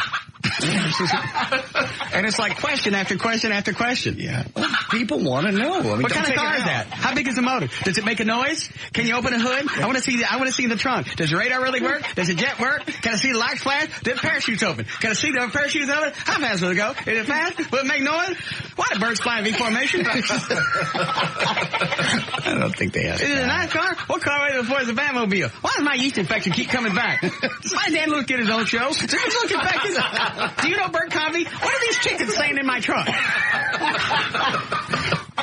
It's just over and over. And finally I went, it's a Batmobile.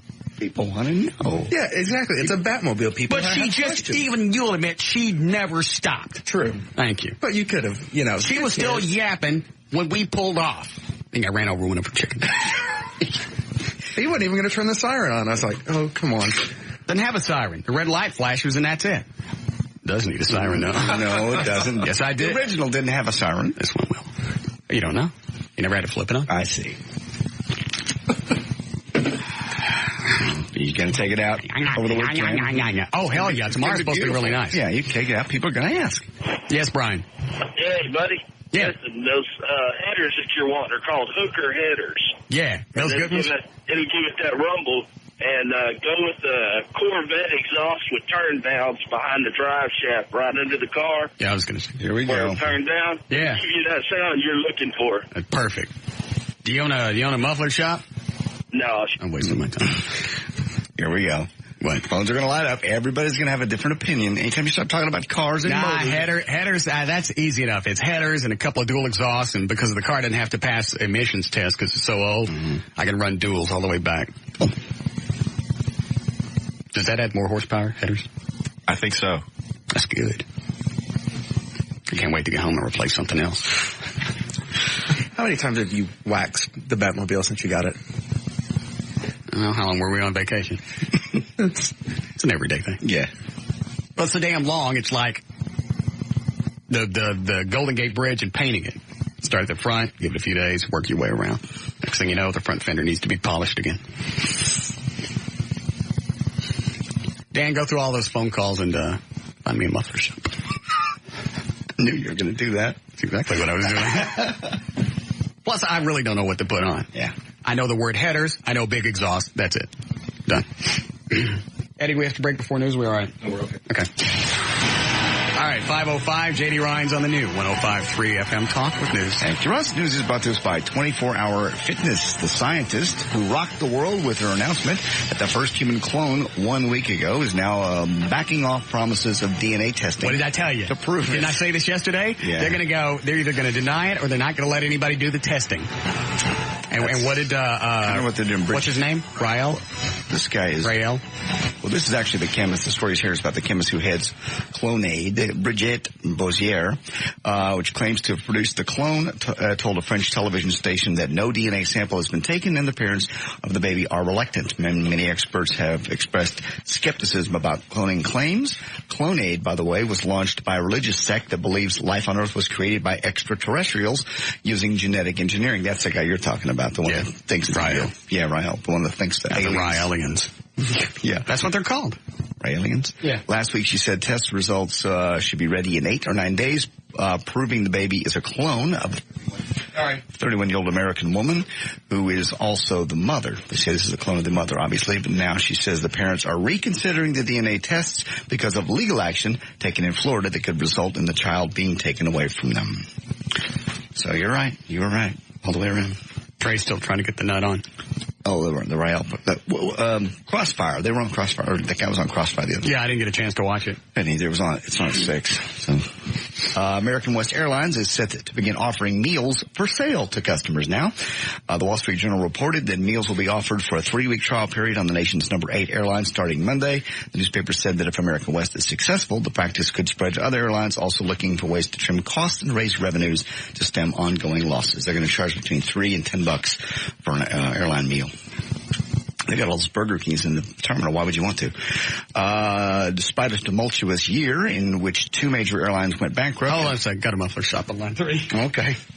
Yes, Norman. Hey, Russ. Yeah. Don't listen to that bonehead. Use hooker headers. Yeah. Run 2.5-inch exhaust. Right.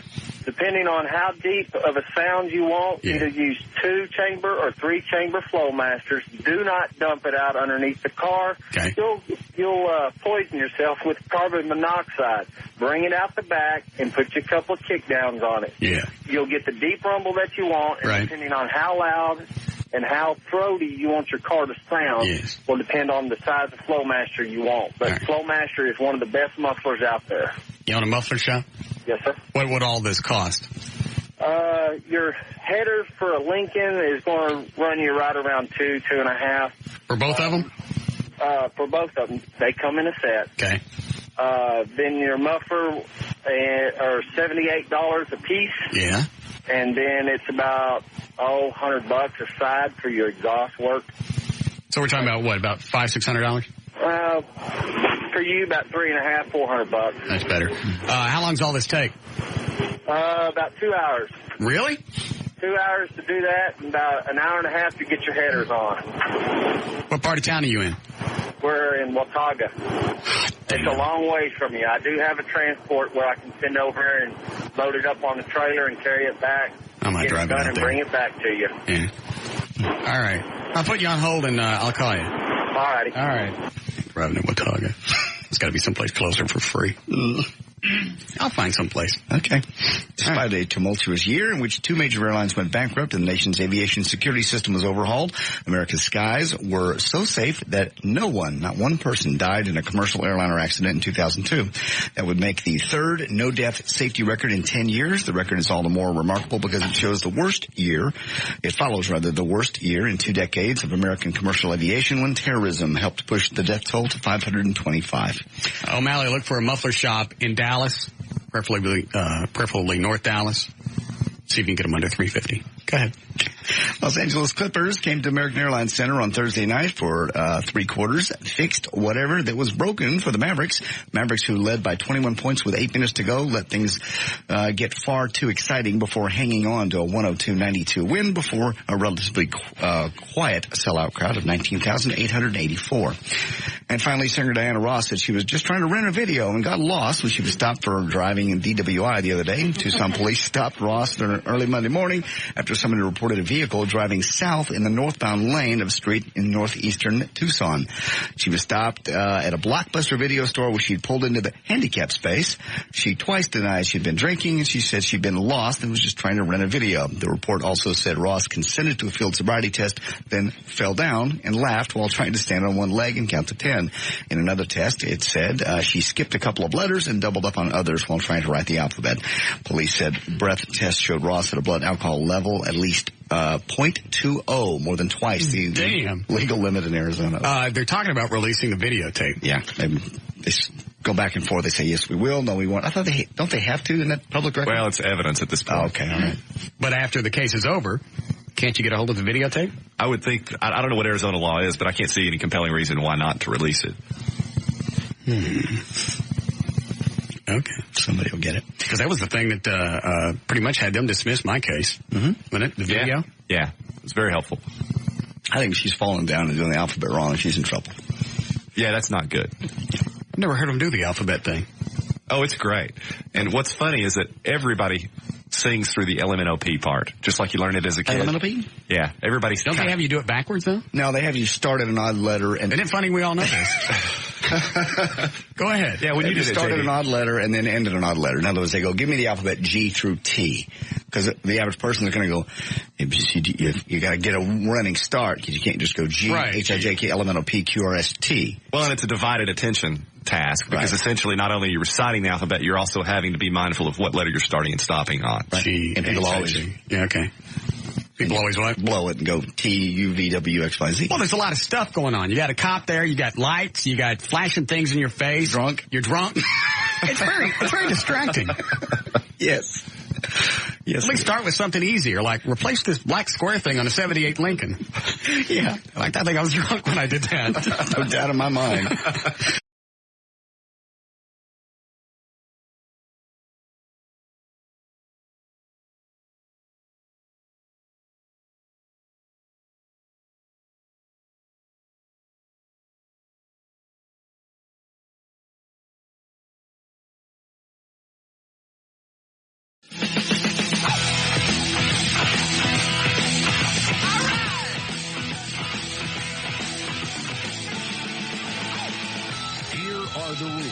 Calling the Russ Martin Show. Do not call and ask for phone numbers or websites. Do not call with a joke you saw in a movie, on TV, on a bumper sticker, on the internet, or you heard in the 8th grade. Do not call and ask for advertisers' phone numbers. Call information and ask them. Do turn your radio down. Do get to the point. Practice in front of a mirror before calling. Do not waste time telling Russ your name. He's far too important and busy. He won't remember it anyway. If you understand these rules, call Russ now at 214-787-1053. All right. You ready for traffic? Yeah. How long before we get tapes of people auditioning, Trey? I don't know. I will work on it. Hopefully Monday. Okay. Thank you.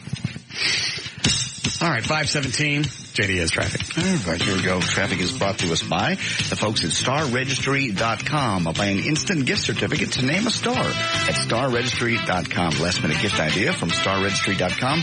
That's StarRegistry.com. Here we go, Dallas. Slow traffic eastbound, 635 between Dallas North Tollway and the Tollway exits. Also, I-30 at Dow Rock, an accident has been reported. Southbound South Walton Walker Boulevard before Singleton Avenue, obstruction in the roadway. Traffic backed up to Irving Boulevard. Westbound I-30 at South Lamar Street, injury accident. The two left lanes are blocked there. Southbound I-35, that's Stebbins at Royal, an object in the roadway. It's a wood pallet in the right lane. Southbound Dallas North Tollway at Wycliffe, there's an accident. Right lane of the toll tag booths. 3-car crash. One person is trapped there. Northbound 75. I'm surprised that doesn't happen more. Yeah. The way people blow through those toll booths. Oh, yeah. Or right as they get up to one of the booths, they decide, hey, the one on the far right, that's a cool looking one. I want to go 4 lanes over. I had a limo do that to me driving to Cape Buffalo. I got the license plate. I'm going to give it to Eddie. I'm going to find out what the company is, and then I'm going to kill him. People get up to those toll tags and they realize, oh, this is toll tag only, and they swerve over to go pay. That's sure. I'm nailed. Northbound 75. Do they actually issue tickets for that? Absolutely. Do they? Absolutely, they do. And they take pictures of your license plate as you go through. So I've seen the cameras. I didn't know if it was, it's like a fake camera or they really enforce it. No, and oftentimes what they'll do, they'll wait till you're a really bad habitual offender, and then they'll send you a letter and say, by the way, we have a record of you having run this toll booth 28 times. I've seen that on more than one occasion. What do the tickets cost? I'm not really sure. We try to beat them. Yeah. Right. If you pay them, they're very expensive. I'm sure they are. Northbound 75 Central at Campbell Road, a multi-vehicle accident, and finally southbound 75 at Beltline Road. There's an accident. Once again, new weather, this traffic brought to us by StarRegistry.com. I've got too many things to do. Good. Quit it. 36 for the overnight low tonight. Sunny and 64. Beautiful weekend in store both days, mid-60s. We have 57 degrees currently at the Talk That Rocks Texas, the new 105.3 FM Talk. All right. What is this? Yes, Fred. Hey, Russ. Yes, sir. First of all, you need to put a crapper in the rocket closet. He's going to need it anyway. Yeah. We used to do the antique car race, Coast to Coast race, Great American Race. Yeah. And we had trading cards, like baseball cards, made up, picture of the car on the front, all the specs, everything on the back. Yeah, what on the back? What's that? What'd you have on the back? It's got all the specs, how many horsepower, what kind of engine. Oh, specs. Yeah. Never mind. Specifications. All right, so you had all the specifications in the back. Yeah, you just hand them out and you don't have to stand there and answer questions. Keep them in the... Oh, that's a damn good idea. So I don't have to sit there and answer. Oh. Yeah. All right, thanks. Yeah, good. All right. Great idea. Just toss it at him. Yeah. Little business card. Because that chick at the gas station was driving me nuts. And it was question after question after question, and it never stopped. She was still talking as we drove off. You get around car people, that's what it's going to be. She wasn't a car people. She was just an idiot. What does this do? What does that do? Am I supposed to drift like this? What if my chicken is sick?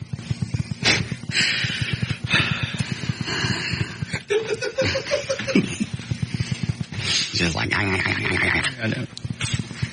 Well, that's going to happen to you a lot, especially the warmer weather and more people are out. You're out now and it's cold. I need to get my own gas pump at home. Oh, jeez.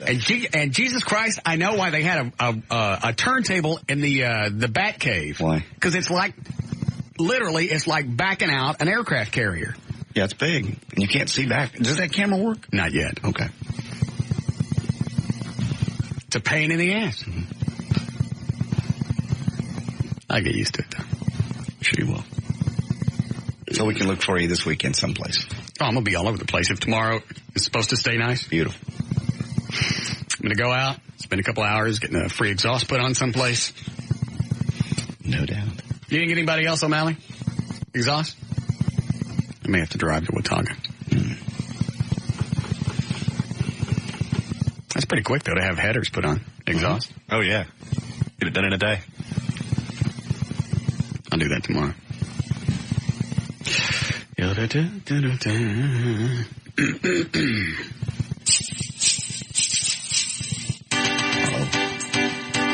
was working on a sermon for the new year. Oh, okay.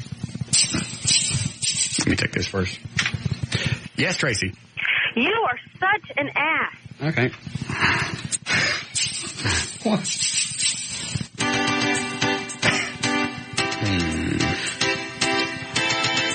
All right, I give up. Yeah, me too. Asked you my name. What? When I asked you what my name was, why couldn't you try and come up with something? You. Who are you? Remember for the life of me. You. Whatever. What are you mad about? You kissed me New Year's Eve. I kissed you, and you did not remember my name. Oh. It is awful. You were the first person I kissed this year. That says a lot for my New Year. A guy I kissed New Year's Eve didn't remember my name. Sounds like my year is going to be pretty crappy. Why didn't you remember my name? Why didn't you cry? There was over 1,000 people in that club in Cape Buffalo. How many people did you kiss? How many people did you kiss? When I answered the phone, did I say, hello, Tracy? Yes. Okay. How did I know that? O'Malley could have typed it in on the phone, on the computer. Well, he could have, but that didn't happen. I'm not that stupid like you are to not remember some chick's name that you kissed New Year's Eve. Do you know my name? Your name is Russ. All right. Russell, if I might add. Okay. Okay? It was a busy night. A lot of things going on. People drinking, bands playing, rock music, tongues were flying. It was just one of those things. I don't have time to remember everybody that I kissed. I just don't have the time. How many did you kiss? How many names did you remember? Did she do the, what's my name? Yeah. How many people did you kiss? So like 45 minutes later, I'm talking to somebody, and I saw her coming. Shush! Shush! You kissed her. You didn't remember my name. You can't talk to me. She comes up, all right, and now Mark, the guy that built the Batmobile, is there because I flew him in for the holidays. Mm-hmm. And I said, I saw her coming, and I forgot her name. So I went, find out this chick's name. So she comes up, and I went, hey, this is Mark. And he goes, nice to meet you. He knew what he was doing. He just goes, nice to meet you, and he stood there. And she goes, are you going to introduce me? I went, this is her. It's her. The one I was telling you about. Right. It's her. And then she looked over, she goes, what's my name? Oh. Why can't you start with something easy? I've covered this before. Yeah. Did you try the pet names, Sweetie Pie? No. I've known her long enough. I just met her that night. We didn't have time for muffin names. Mark just left you hanging. Yeah. After I paid to fly him in. Yeah, that was kind of he and his girlfriend. Yes, I saw that. That was crappy. What's my name? And I didn't even have a good guess. Hubcap. That's as close as anything else I'm going to come up with. Jesus. I used to be the worst at that. We'd go to a party or something. Well, this isn't from somebody you tongue kissed. No. And she's having a fit in front of everybody. Instead of focus on other people since you couldn't even remember my name? We had just met. We just met. That doesn't matter. You should still remember my name. That's common courtesy. I remember it now. Yeah. Thanks a lot. But why didn't you remember it then? Why was it not a special kiss? Was it not a special night for you? It was a big night, but there were a lot of stuff going on. I understand that. Okay. Have you apologized? Have you apologized to me for not remembering my name? For making me feel like a slutty person? I don't believe you ever told me your name. Did you apologize to me? I did tell you my name. I don't believe you did. I did tell you my name. I don't think it ever came up. Oh, I think it did. Because when I talked to you earlier that night, I talked to you and we talked for a while and I introduced you. How many people did you see me talking to that night? I can't remember everything. Did you get kissed? Yes. Congratulations. You got the best end of the deal. Mm-hmm. And I didn't ask you any questions later. It's my name. That same thing happened with that topless dancer that I took home, that I took to the white trash party. Yeah. Was it after I banged her? Yeah, I was going to say you'd already banged her. Yeah. You really should know her name at that point. I knew it at one time. You didn't know either of them? First or last? Oh, no. I never. Very seldom do I know last names. Yeah, it's just a shot in the dark. This last chick that I've been going out with, I had to look at the caller. Finally, she called me at home. I looked at the caller ID and went, what's that last name? Because I tried the other thing. I don't believe you're really 24. I may see your driver's license.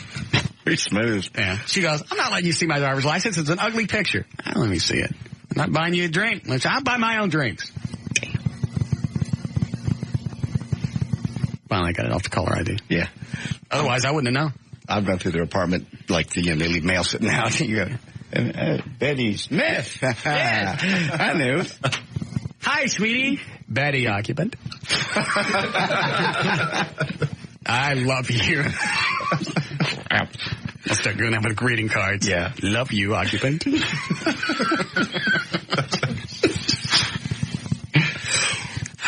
Hour and a half when we go home. Yes, Tim. Yeah, I'm just saying, this girl's talking about, she's doesn't know your name and stuff, and she's suspecting you know her name, and she's just going up in this club kissing all sorts of strangers. So I just don't understand that. Well, she was there with a bunch of her girlfriends, and she's really cute. I don't understand why she didn't have a guy with her, but she went off with her friends, after we did the midnight kiss thing, after we all watched JD tongue kiss Joy for a minute and a half. Leave me alone. Yeah. Oh, you missed it, everything. Oh, really? Oh, it was a marry me right now. It was not. Thanks, it was New Year's Eve with somebody I've dated for a while. It was a kiss. Why was everybody looking at me? Because you attracted everyone. I'm sorry. You should have been somebody else. You know what? It was. We were all done. Did you notice the cigarettes? I did. Everybody, obviously, it was an awkward thing because everybody knows. If it was just me, then you'd go, well, you're being an ass. But everybody. It's a party. There's thousands of things going on. New Year's, the band's playing, confetti's falling. That's how big of a spectacle it was. Yes, it was. Yes, it was. It was like watching Dick Clark and we watched your polka. And Russ finally just screams out. I hear in the back of the room, just effort. Yeah. Everybody, effort. Thank God she didn't hear that. How could she not? I mentioned it later. I said, "Do you hear what Russ said?" She goes, "No." I said, "Okay." That's a marry me tongue. It was not. Two people kissing. You never kissed at midnight for more than 8 seconds? Not like that. It's just passionate kiss. Yes, Ben. Yeah, how long have you guys been a talk radio station? It'd be 3 years. 3 years, April. Yeah. Okay, well, how come you guys keep saying it's the new 105.3? Because the Ray aliens told us to. Well, that doesn't make any sense. I know. Because I got this friend, and I told him that you guys are a talk station. He said, no, you're a country station. Mm-hmm. That's why we keep calling it new, because a lot of people still think it's country. Well, yeah, I don't really care. I don't even say it that much. I think I say it at the start of the show, and then I'm done. And then in traffic. Mm-hmm. I don't really care. Does it hurt the content? Does it bother you that much? Well, it's kind of confusing. Why is it confusing? Well, because I think that maybe like one of the bits have changed, or like when why would it change if we've been saying new for 3 years? We say new because shows change over here like toilet paper rolls. It's really confusing. Well, then I would suggest that you probably stop for a while and regroup. All right. Thanks. Okay. Call the new Kiss FM and ask them. Are they still calling it new? Yeah, they still. And 12 years later. 92.5's new, too. But they are new. I mean, No, they're not new. They're still playing classic rock. rock. The same stuff. Yeah. There's not a new thing about it. I listened to that station for an hour the other day. What's different? Nothing. Maybe they're playing Smoke on the Water backwards. I don't know. February. What? Come February, this will be new. What will? Station. What are you talking about? Bad joke. Change of shows. I don't get it. Okay. Is this show changing? No. Oh. You realize nobody was thinking about you till you opened your mouth. You were out of trouble. There was nothing going on. Like yesterday. We're listening to the press conference with Jerry Jones. Right. Douchebag keeps pointing at the far right TV going, look at that. Look at that. Hey, look at that. Finally, I had to tell him to shut up. People don't have a TV that big in their car. They can't see it.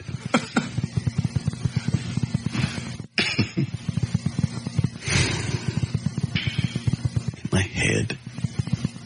What are we doing, Eddie? Yes, Jessica? Yeah, I was just letting you know that 92.5, they're calling The Cure classic rock now.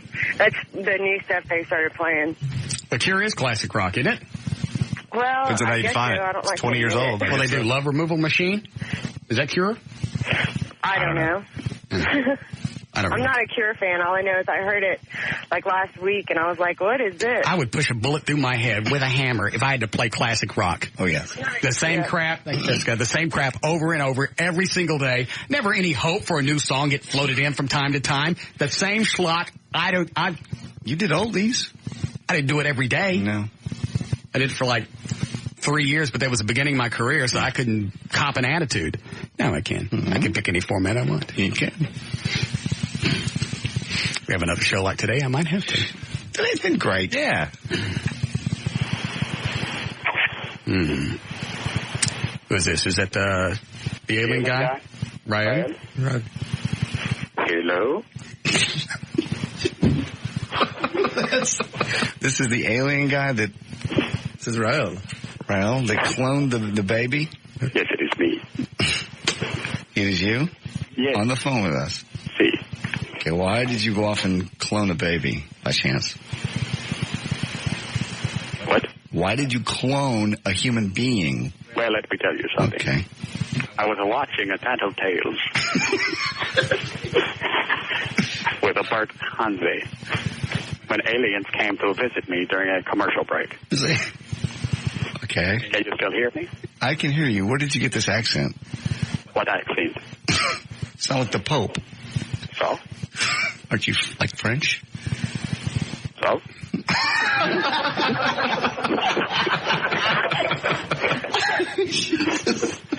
Okay. So you were watching Bert Convey? Yes, I was watching because I love the Bert Convey. In fact, the aliens had once visited Bert and implanted a tracking probe in his head. In his what? In his head. Okay. I see. It was an older probe. An older probe. And didn't work too well. Okay. Then, one of the trampoline springs snapped and leaked gasoline into his head. That's what killed him in July of 1991. He was an older probe, and one of the trampoline springs was sighted. I don't think that's what happened. When the gasoline leaked into his brain, he exploded. Sadly, it was on set of Tattletales. It was while Elaine Joyce was telling a funny story about her husband. I don't think this is the Rael guy. Yes, this is me. I am Rael. Okay. Aliens created all life on Earth. Did you know that? Yeah, I've heard you say that. Yeah. It was 1973 when the aliens came to me. He was a 4-foot-tall man with almond-shaped eyes. He looked like that guy, the little short guy from Smokey and the Bandit. Okay. Yeah, he came to you and they created life? They landed in my front yard. Yeah, well, they have to. He mashed my water wheel. Am I still on? Yeah, you're on. Yeah. Yes. Yeah. He had a translator so I could understand him. Okay. His translator was mounted just below his waist. Below his waist? Oh, yes. No. He called it the uniocular rodent chulator. Think about it. Okay. You get it? Yes. Yes. Say it again so we can all get it. He called it the uniocular rodent chulator. He had to put it in my mouth. So he could translate. Yes. Yeah. And for some reason, he had to twist my ears for it to work.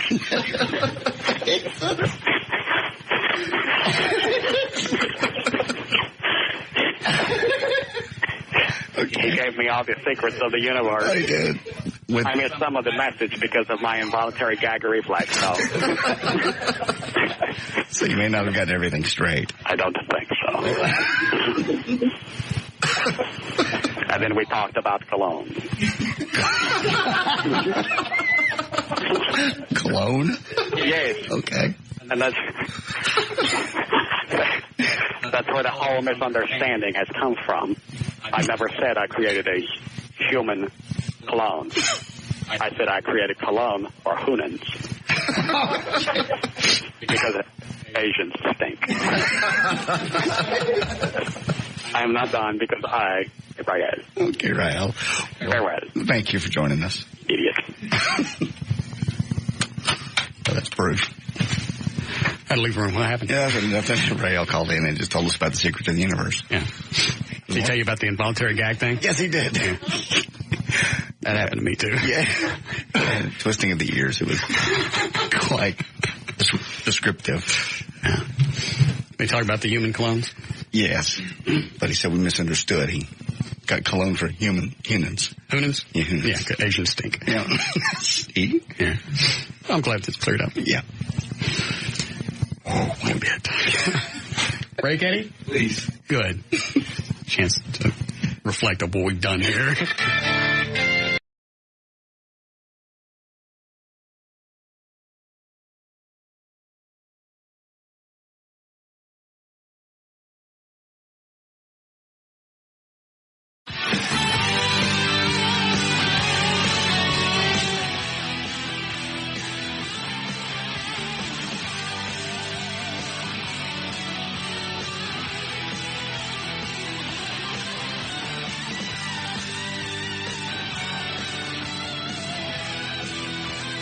All right, 5:43. J.D. Ryan is here. Trey Trenholm, Eddie Boyd, Everett Newton, rock and roll attorney. Dan O'Malley's on the phones.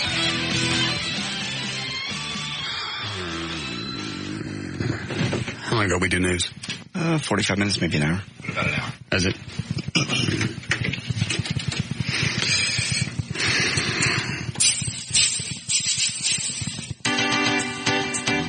Ready? I can't kick the mood. Why? I can't get in it. Why? Don't know. Don't have a studio audience. Sometimes they help you. Yeah, maybe.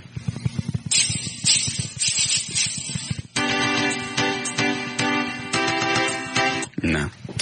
Maybe after the news. Okay. It's one of those things that has to be inspirational. I understand. It takes a lot of energy to do it. It does. Yep. All right, let's do news then. Okay. You get it? Uniocular. Uniocular, yeah. Rodentulator. One-eyed mouse, yeah. One-eyed mouse. I was going to throw in sans follicle. I thought maybe that'd be too much. Yeah, you stopped. Yeah. Just enough to confuse. Yes. It was very nice. All right. Okay, we're ready now? Right, yeah. Yeah. Is it?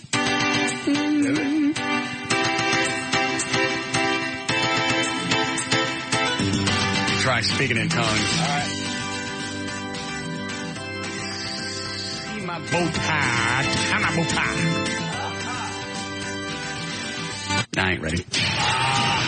All right, 5:45. J.D. Ryan's on the new 105.3 FM Talk with News. Thank you, Russ. News is brought to us by 24-Hour Fitness. And more than 24 customers who went to H&R Block for tax preparation help had their personal information stolen as part of an identity theft scam. 4 suspects allegedly used the information to divert the victim's mail, including tax refunds, and to set up credit card accounts for their own shopping sprees. One of the suspects, Ivy Johnson, worked at an office in White Plains between December 2000 and April 2001, of course, the prime tax return season.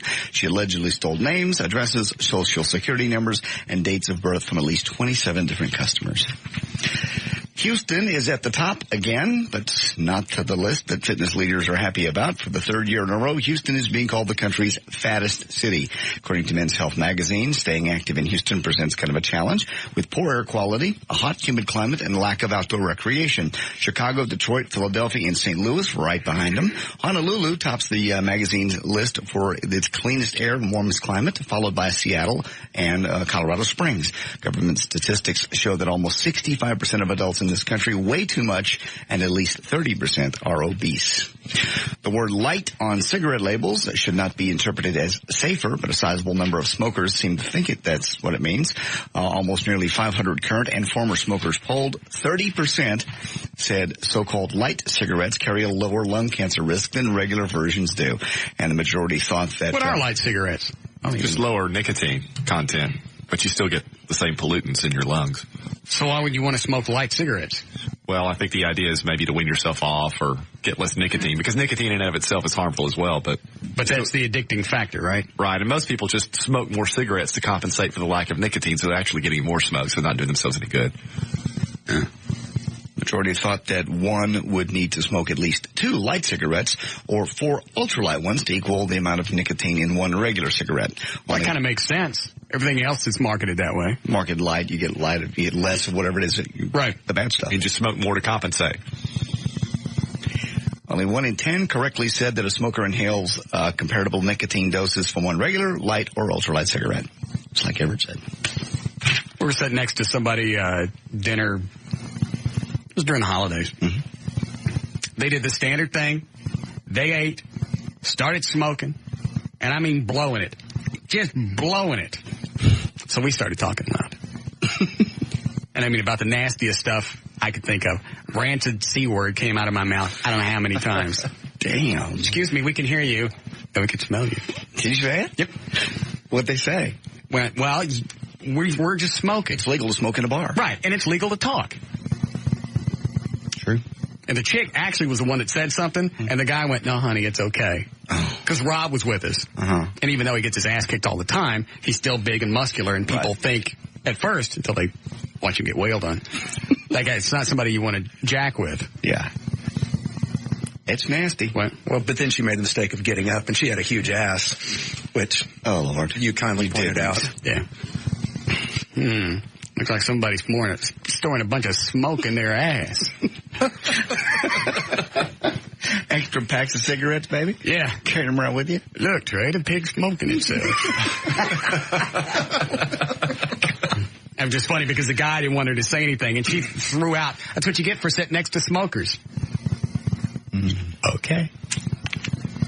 And you probably had a couple cocktails and were loose.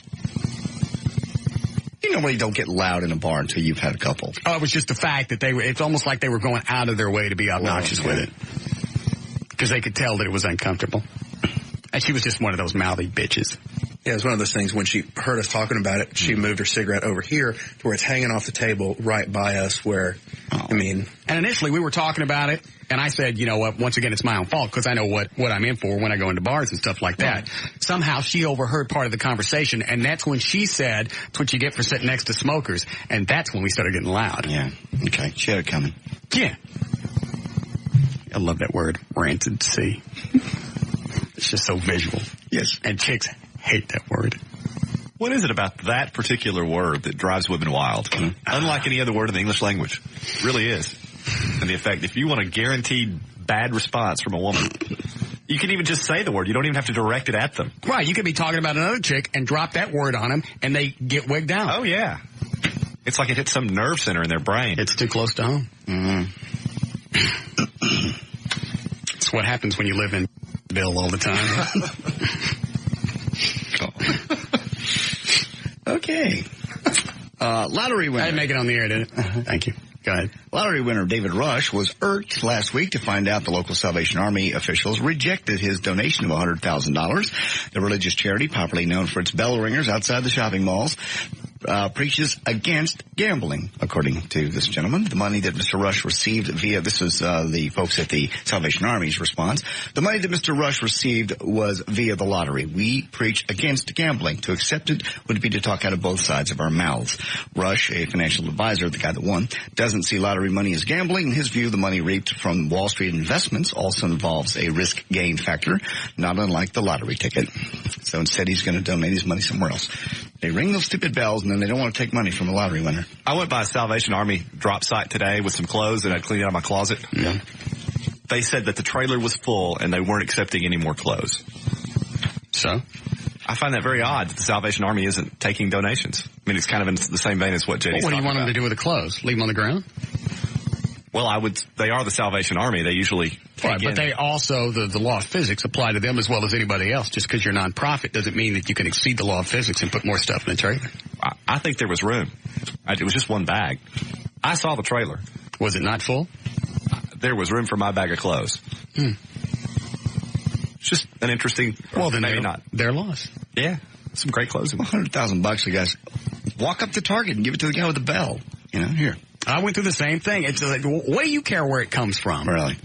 I went through the same thing a few years ago when I danced at La Bear for charity for, I was going to do it for the Buckner Children's Home. Right. They didn't want it because they knew where it was coming from. Finally, I told this before. Finally, Chip Moody from Channel 8 was starting his own cancer fund for kids. He said, I don't care where it's coming from. Cash. It's like $1,500 or $1,000. Whatever. It was money the kids could have used, and I believe we did it close to Christmas. So they certainly could have used it for Christmas. Because I've been over the Buckner Children's Home, or the Benevolence, whatever they call it now. And it's little crap rooms. I mean, it's, for being an orphan, it's okay. But they could have done something with that $1,000. Yeah. Anyway, and finally, a sheriff deputy picked up a newspaper this last week and read about the first baby delivered in Hernando County in 2003. Deputy Neil Sullivan recognized the father's name, David Jose Arman. Arman was wanted for violations of his probation and a DUI charge and failing to appear up in court. The deputy couldn't, however, remember Arama's exact address, but read that the family lived on Holly Lock Lane. Pointed his patrol car over there, and when he saw the "It's a Boy" sign, he had an arrest. There's news and information. I'm J.D. Ryan on the Talk That Rocks Texas, the new 105.3 FM Talk. I don't care. Don't you yell at me about it. It's not mine. It's him on the radio doing it, not me. It's you. David. David. No, I didn't. Hello? David. What? What's going on? You got me in God dang, you got me in enough trouble now. Thank you very much. You and Mr. Lawyer over there. What? Oh, it's a figure of speech. It's figure of speech. Oh, it's the C word, the C word. She bitching at you about that? Yeah, I reckon that's what it'd be. What is she mad at? You tell her. Tell her. Yeah. What are you mad about? I don't like the C word. Nobody called you one. Because she acts like one. That's why she don't like it. She wouldn't act like one. She wouldn't like it, huh? Damn. Oh, don't hang on. Oh, no! I'm going to wait till they call back. They'll call back. Why? They ain't called back. Yes, he used to be dead. No, they'll call back. We'll wait. Because this was about to heat up. If she got pissed off just because she and we didn't even say the word, we just said the C word. It struck a chord with her, and we didn't even say it. Merely referring to it. Yeah, that's when you are one. Mm-hmm. If it affects you that much, if you weren't one, it shouldn't bother you. In fact, the more it bothers you, the more you are one. Well, that's right. I mean, it doesn't bother you, does it, JD? No, not at all. That's because we're not one. Right. She's one. Mm-hmm. Gotta be. She wouldn't be that upset. The only way she could prove that she's not one is she calls back. Mm-hmm. If she don't call back, she is one. Mm-hmm. Are they back? Oh. Hang on. Do you want to tell her that she's one? Because I'm going to get in trouble. Hang up. Why is she mad at you over something you guys just heard on the radio? Why are you mad at me for something you heard over the radio? Why are you taking it out on me? You know what she's mad about the most is because I'm using the cell phone. Now, is that not the typical C if I ever heard one? Yeah. Let me talk to her. Let me talk to her. Hold on, she won't stop. Bye. He won't stop you. Bye. Hey, sweetie. Hello. What are you doing? Nothing. What are you doing? Why are you so upset? He's being an ass. Say it again. Because he's being an ass. He didn't call you a C word up until now. Huh? How did the whole fight start? How did the whole fight start? I'm asking you. Because they were talking about the C word, and I said, she don't want to talk. You all were talking about the C word. And she got all upset. Are you still there? Yeah.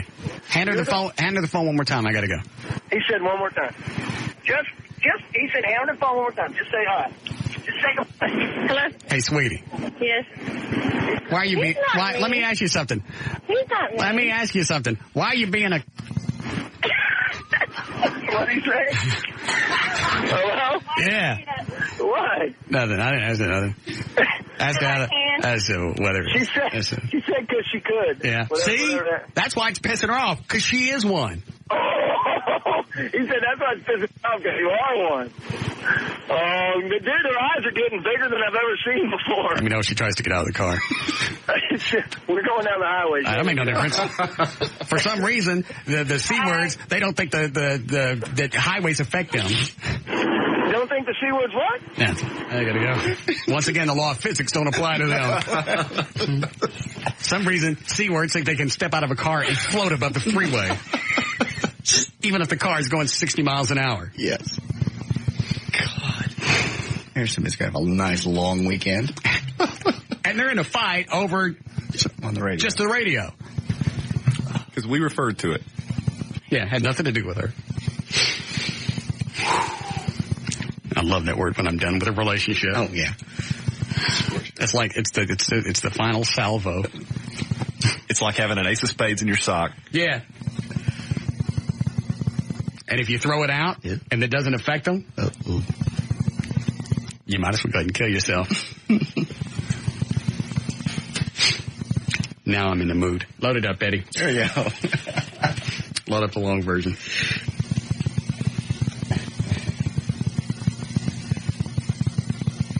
Right there. It says instrumental. There you go. All right.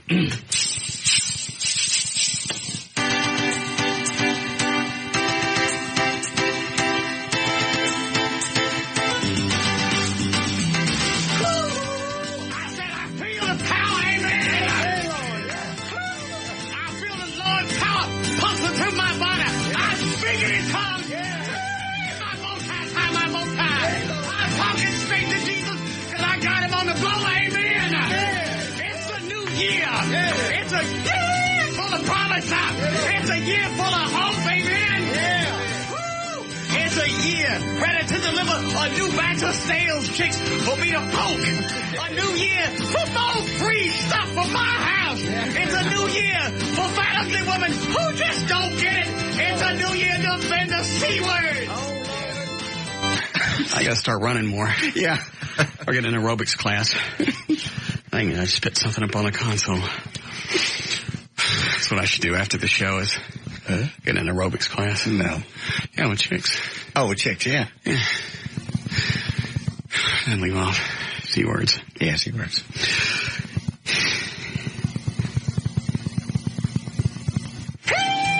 It's a new year for people to steal my material. It's a new year for porn stars, topless dancers, whores on all boards. Because I'm a veteran of boring wars, amen.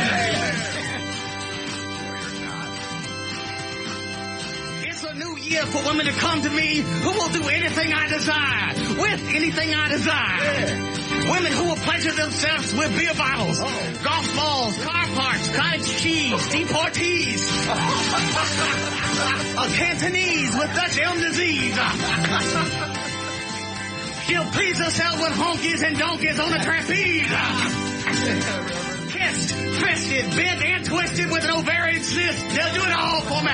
Ram, cram, slam, damned with a wholemeal canned ham, amen. They could be screwed, spewed, stewed with little Debbie stacked food. They'll do it all. Forks, corks, and torques with a KFC spork. Anything I want, anytime I want. Thank you, dear Lord, for my blessing. In Jesus' name, I thank you. I don't have the answer to say amen. Amen. All right. We'll be back. Pork? Yeah. Pork, cork, and torque with a KFC pork.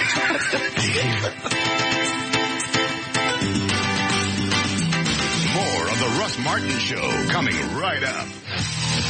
And now, back to the Russ Martin Show with J.D. Ryan. Producer Trey Trenholm. Associate producer Eddie Boyd.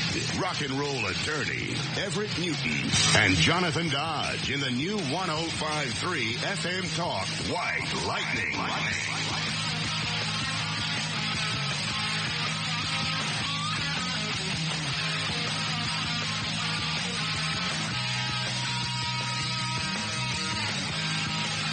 Plus, I hear aerobics classes are good way, cool places to pick up chicks. Yeah. Plus, you know they're working on their ass. Yeah. And you can see, because they're in those little stretch pants, you can see what they look like. Yeah. What is it, like 2-3 days a week? Mm-hmm. And you'd be pretty much the only guy in there. I mean, certainly more girls than guys. Yeah. I may do that. There's a workout place by my house. Because I hate getting on the treadmill. Yeah. Probably how I got this varicose vein. No. I may do that tonight. Pull up the Batmobile, get out. Oh, jeez. I want to roll. In aerobic. Yeah, and you know, like you said, it's all going to be chicks in the aerobics. Oh, yeah. I did it one time, and the chick was into teaching kickboxing.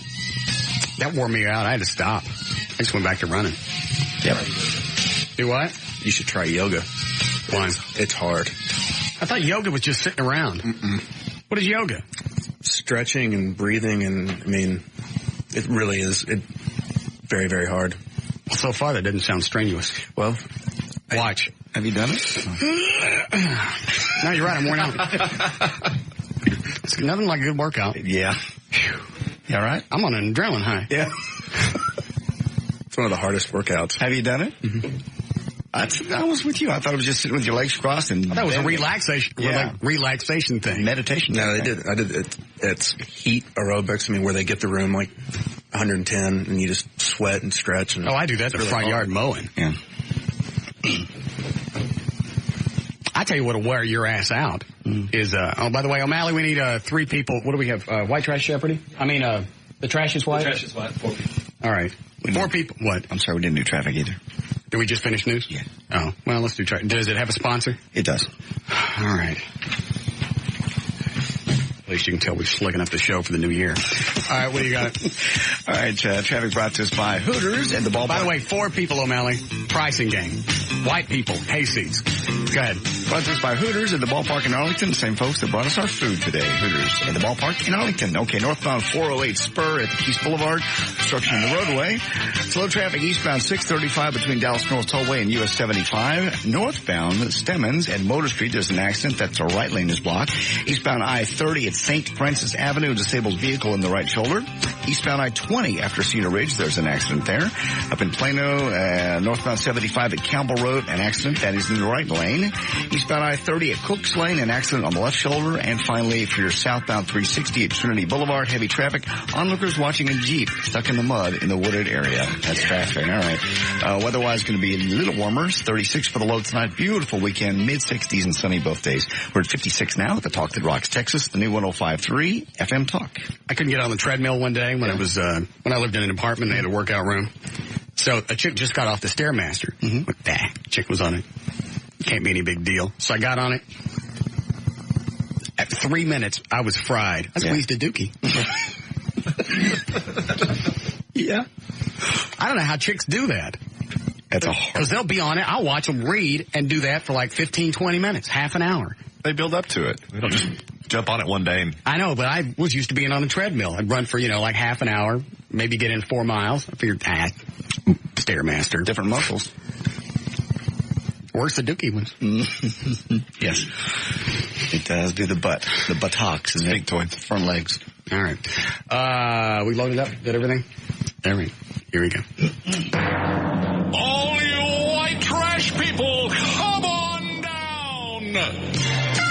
You're the next contestants on The Trash is White. And now the host. I'll load up the fat bitch one. We'll still play The Trash is White. I just want to hear the fat bitch one.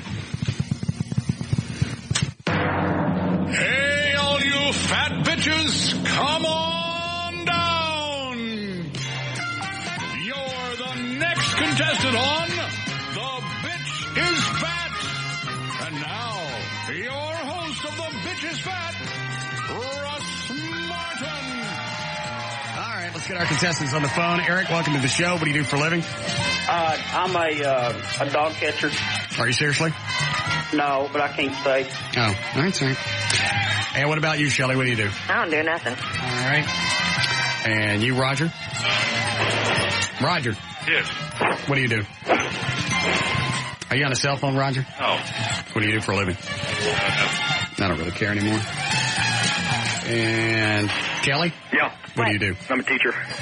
All right. Here we go. JD, what are we playing for? Okay, we will be playing for an in-demand Sum of All Fears prize package, which includes all the usual cool in-demand stuff, as well as a $50 gift certificate to ProFlowers.com. All right, we're going to wheel out some prizes. JD will describe them. You'll bid on them. Whoever comes the closest without going over gets a point. Whoever has the most points at the end wins the fabulous game. Here comes the first item up for bid on The Trash is White. All right, tired of having people stare at the gaps and black spots in your mouth? It's too expensive to go to the dentist and have them removed before they rot and abscess. So do it yourself at home with the Craftsman Pro 3-piece plier set. Your long needle nose pliers will reach those hard-to-get molars and are serrated to grip even the smallest of nubs. I've done that with ear hair before. Yes. Needle nose? I have to. You really? Yeah. You feel very white trash when you do it. I know, but sometimes there's one in there that you can't get a hold of. I was always afraid I was going to pull out something long and stringy, like something you pack back in. Something you shouldn't be pulling out. Right. All right. Eric, what do you bid on this? $19.99. $19.99. Shelley? $29.99. $29.99. Roger? Roger? $20. And what about you, Kelly? $14.99. $14.99. Actual retail price? Actual retail price, $64.99. Shelley? Shelley. All right. What do we got? There's one. We'll out the next item up for bid on the trash is white. All right. No one would ever have thought it, but it happened. You have one kid that actually might graduate high school, so give him a head start on getting a real job. Sonicare's Plus Power Electric Toothbrush. With 2 standard and 1 ultra-compact brush heads, it will get the most of the plaque buildup even after all those years of neglect. Plus, if they don't graduate, they can always use it for cleaning the grill down at Jack in the Box. All right, Kelly, we'll start with you. What do you bid? $1.19. $1.19. Sure, $119. $119. All right. What about you, Roger? Hold on. All right, take Roger out of the mix. I couldn't deal with that anymore. Shelley, what do you bid? $79.99. $79.99. Eric? $89.99. $89.99. Actual retail price? Actual retail price, $109.99. Eric. All right, I got it. That's for a electric toothbrush? Mm-hmm. Power electric toothbrush. 2 standard, 1 ultra compact brush head. Oh, all right. What's the next item we'll be bidding on the trash is white? With no power or running water in your bathroom, your trailer house, and the smell is getting outrageous, move it out of the house with a 3-foot by 5.5-foot wooden storage shed. With a couple of modifications and placed over a deep hole, it will make a perfect outhouse. The extra width will allow you to install a magazine rack and a place to put the beer cooler just in case you're in there for a while. All right, Shelley, what do you bid? Oh, man, I don't know. $350. $350. Eric? $499. $499. Kelly? $1. $1. Actual retail price? $399. Shelley. I got it. Where'd you price that at, Eddie? Actually, I don't remember. I think it was Harbor Freight Tools. Oh, all right.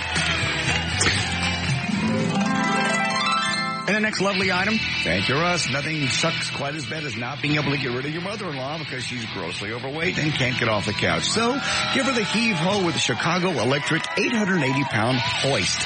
Made for lifting engines out of cars, it should easily lift the sow up and allow you to gently place her in the back of your brother-in-law's truck.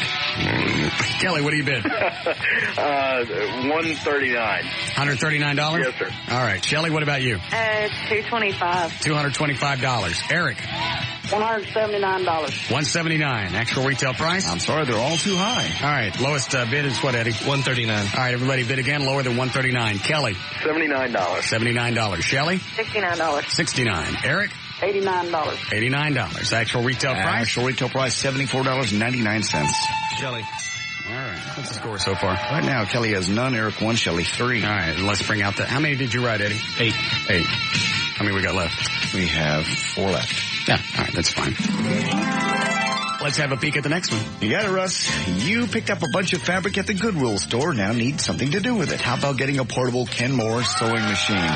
Model number 12102. You can make all the things you want. Sheets, a car cover, and no one will even notice that your kids' shirts match the drapes in the living room unless you invite them over. What do you bid, Eric? $149. $149. Shelley? $49.99. $49.99. Kelly? $100. $100 even. Actual retail price? Actual retail price, $99.99. Shelley. 3 left? 1 more. All right. Let her rip. While most of your friends in the trailer park have gotten used to staying in one spot at night because no one has electricity, you can move around freely and even dig into the ice chest for the last beer with Harbor Freight's 2.5x magnified night vision scope. It has a built-in illuminator so you can see in total darkness. I'm kind of anxious to see what this costs. All right, Eric, we'll start with you. What do you got? $99.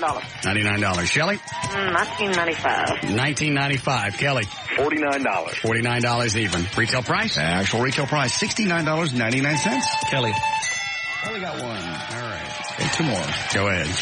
It's your lucky day. You found out a can of pork and beans that was out of date, and the Kroger manager is going to let you have it for free. Now you got to figure out, without taking it home and sharing it with the family, with a 10-in-1 multi-picnic tool, you can open the can and eat its contents with ease.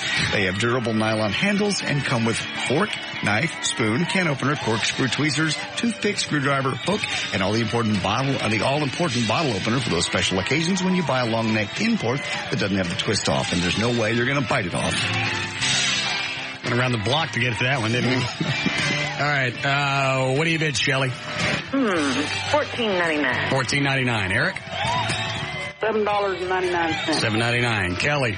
$8.99. $8.99. Retail price? Retail price, $9.99. Kelly's got it. One more. All right, go ahead. Big finish. Make smacking your wife around the house even more fun with the clapper. The lights in the whole house will flash with each smack, so the whole family and the neighborhood will enjoy it. All right, that was what I was waiting for. What do you bid, Kelly? $8.99.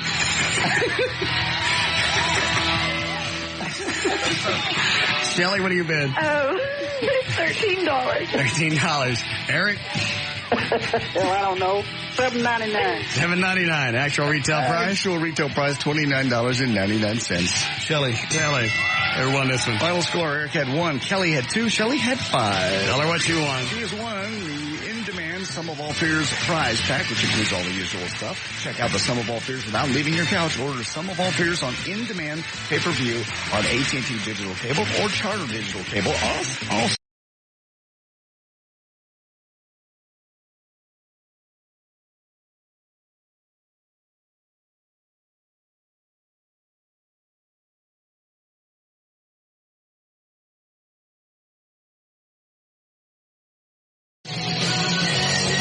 Russ now at 214-787-1053. All right. I'm disappointed. Nobody called in with free mufflers. No. Guess I'll have to pay for them. What a shame. Actually, to pay for something. I have to watch my money. Watch it do what? Bro, shut up. Trey told me how much you make. Did you tell him? I did not. Okay. Write it down on a piece of paper. I can't. Why not? Because he didn't tell me.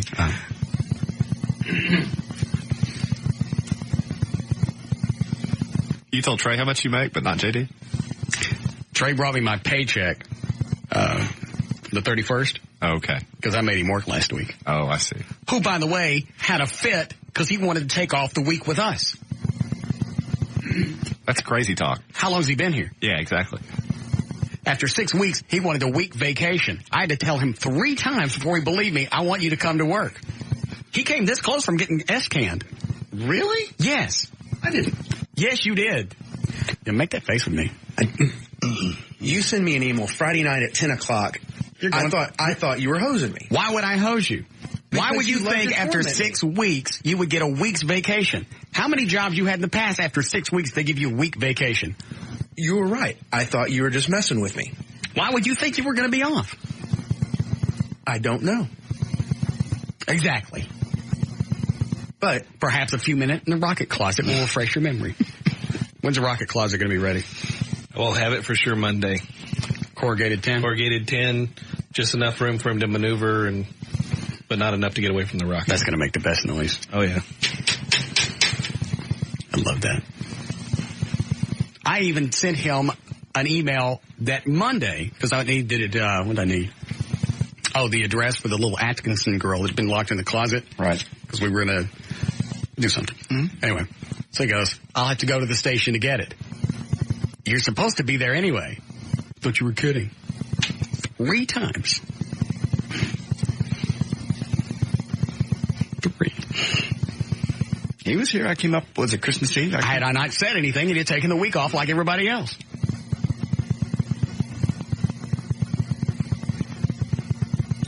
Where was I going with this? I don't know. What were we talking about?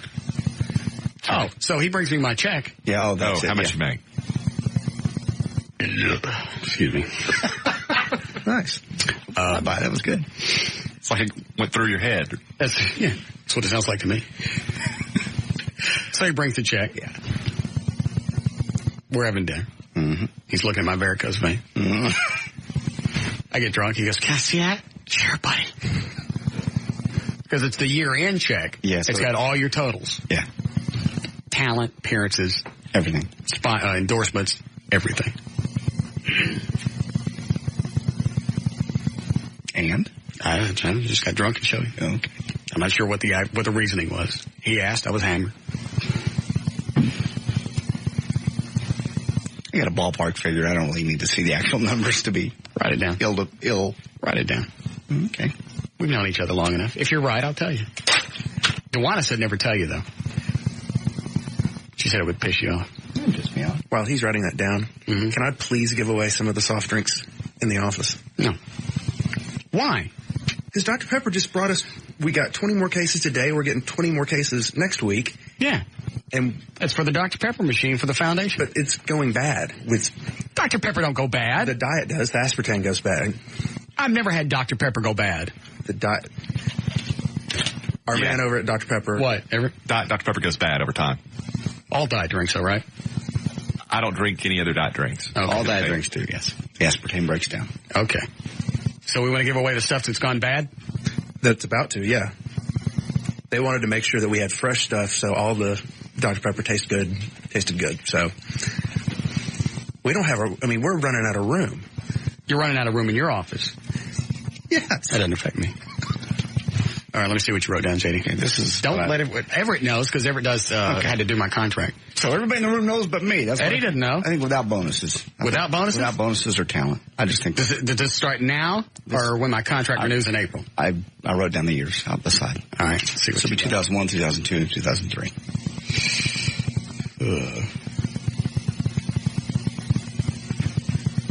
You're good. Am I close?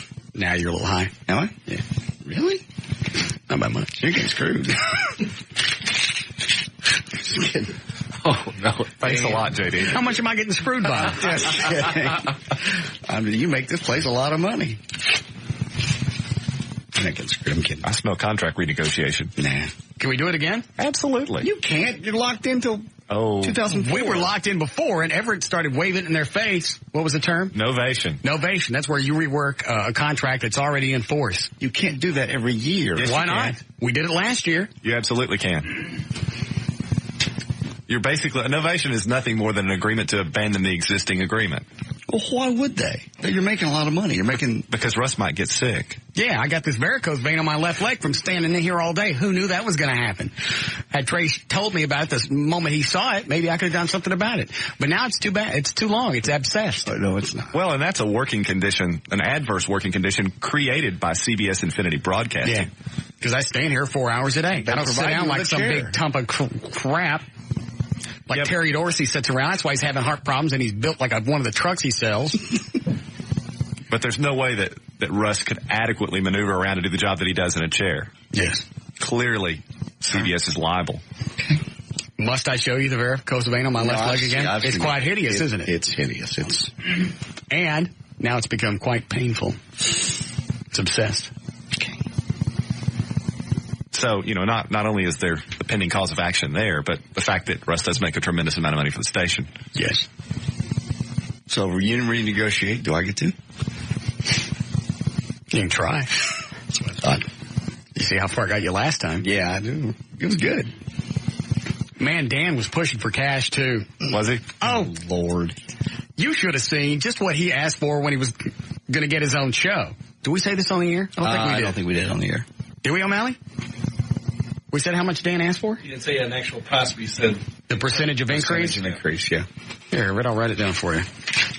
Okay. This is what Dan made. I know this because everybody's covered in my contract. Right. This is what Dan made with this show.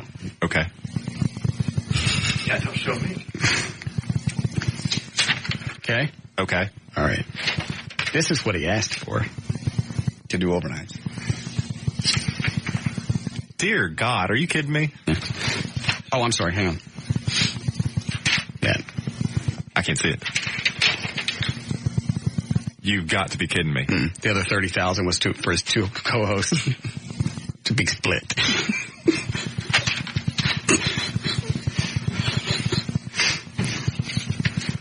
That was the budget of the whole show. Right. He wanted that much and leave the $30,000 between the two to fight over. That's for the squirrels. Yeah. Well, that would explain his other lapse in judgment. Yeah. You know what he's getting to do with the overnight show? That. That's kind of what I figured. Yeah, they didn't increase anything. Once he's proven himself and they move him into another time slot, he'll get a raise. Or not. Mm-hmm. So, no, I wasn't pissed. I knew ballpark what you were making. I tried hard to get you a lot of money. I know you did. Actually, you got me more money than they were going to pay. And a bonus structure. And you did. Certainly did. And Eddie, a bonus structure. Uh-huh. Trey gets nothing. Not yet. He will. He's just new. I doubt it. I'll be surprised. I might even lay cash down. I'll be shocked if he makes it through the entire year. And I don't mean from being fired. I just mean from wigging out and killing himself. Yeah, I think he'll. What do they call it when you whack off and choke yourself? Autoerotic asphyxiation. Couple of those. That's what he'll do. I can see him right now. I know he's. I almost see him do it in the studio. I hope he does so we can get pictures. I'm surprised Campo didn't do that on the sidelines with the Cowboys every time they were losing. And I mean hideously. Just drop his pants, grab his crank, and choke himself. That's the way to go out. Yeah. Be a man. Do it on tape. Don't just resign. Kill yourself while you're masturbating. Yeah. Plus, it might distract the other team and you make a run. I wonder what would happen. You actually tell all the guys on the team, all right, look, if things start crapping to bed, we really need a touchdown. I'm going to drop my trousers, start yanking, and I'm going to choke myself. Well, everybody's staring at me. You running ball. You ready? Now, break. Yeah. That'll be your last play, of course, but yeah, ever. Yeah, but if you scored a touchdown, it might be pretty cool. That ought to be. Actually, it would. If you were in the Super Bowl and all you needed was one touchdown to win, we're bringing out the AE play. Very nice. Yeah, right. You just give the play to who's it, the quarterback? Mm-hmm. Yes. You give it to Aikman. You go, okay, AE play. Ready? On 3, yank. And he drops his pants, shows his other turtleneck. No. Pulls his pud and chokes himself. Nah. Not a good idea. Well, he swings his balls counterclockwise. That's a play winner. I guarantee you, somebody's going to steal my idea and you're going to see it on one of those play sheets. I don't think so. It's going to look like this. X-O, X-O. Yeah. Like John Madden drawing it out. That's exactly.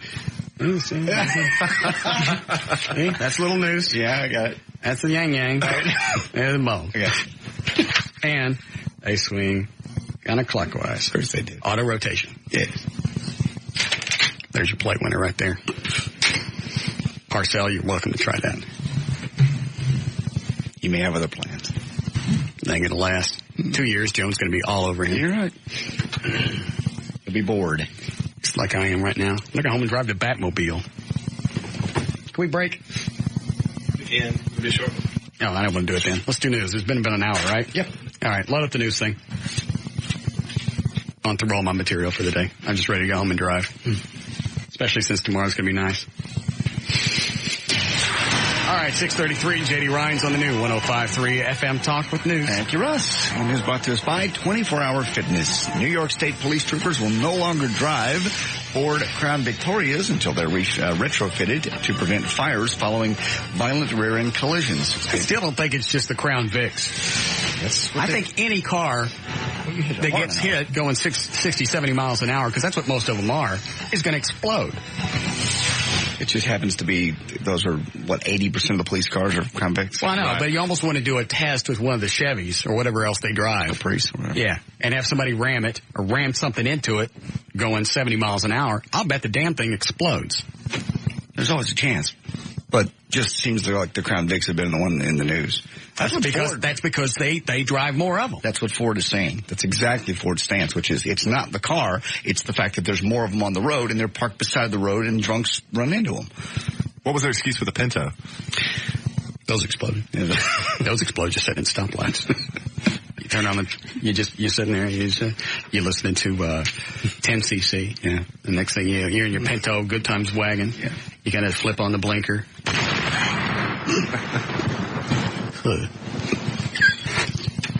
In that lawsuit, class action lawsuit against the Pinto, they actually determined that in order to put the gas tank in a safe place would have cost an additional $18 to manufacture it safely. Well, what they're talking about with the Crown Vics is some kind of plastic shield that I think it keeps the bolts from plowing into the gas tank. Yep. But like I said, who knows how many cars wouldn't explode. Right. It's a tough call. There's a good argument on either side of that one. I think a test with a few different cars without people in them would be a good way to figure that out. I'm surprised nobody's done that, or some news agency or somebody hasn't jumped on that and go, okay, maybe it ain't the Crown Vics. It's the drunk a-holes that are killing our police officers. There must be something inherently flawed in the design. I mean, like the bolt structure being such that it causes an explosion when in most cars it doesn't. Now, if it did it at 15, 20 miles an hour, I might say it's the Crown Vic. I don't know. Nobody's done. I haven't seen anything on TV or anything on paper to say, all right, here's our speed test. 5 miles an hour, nothing. 10, 20, 25 miles an hour, they explode. Then I'd say you're right. It's the Crown Vic.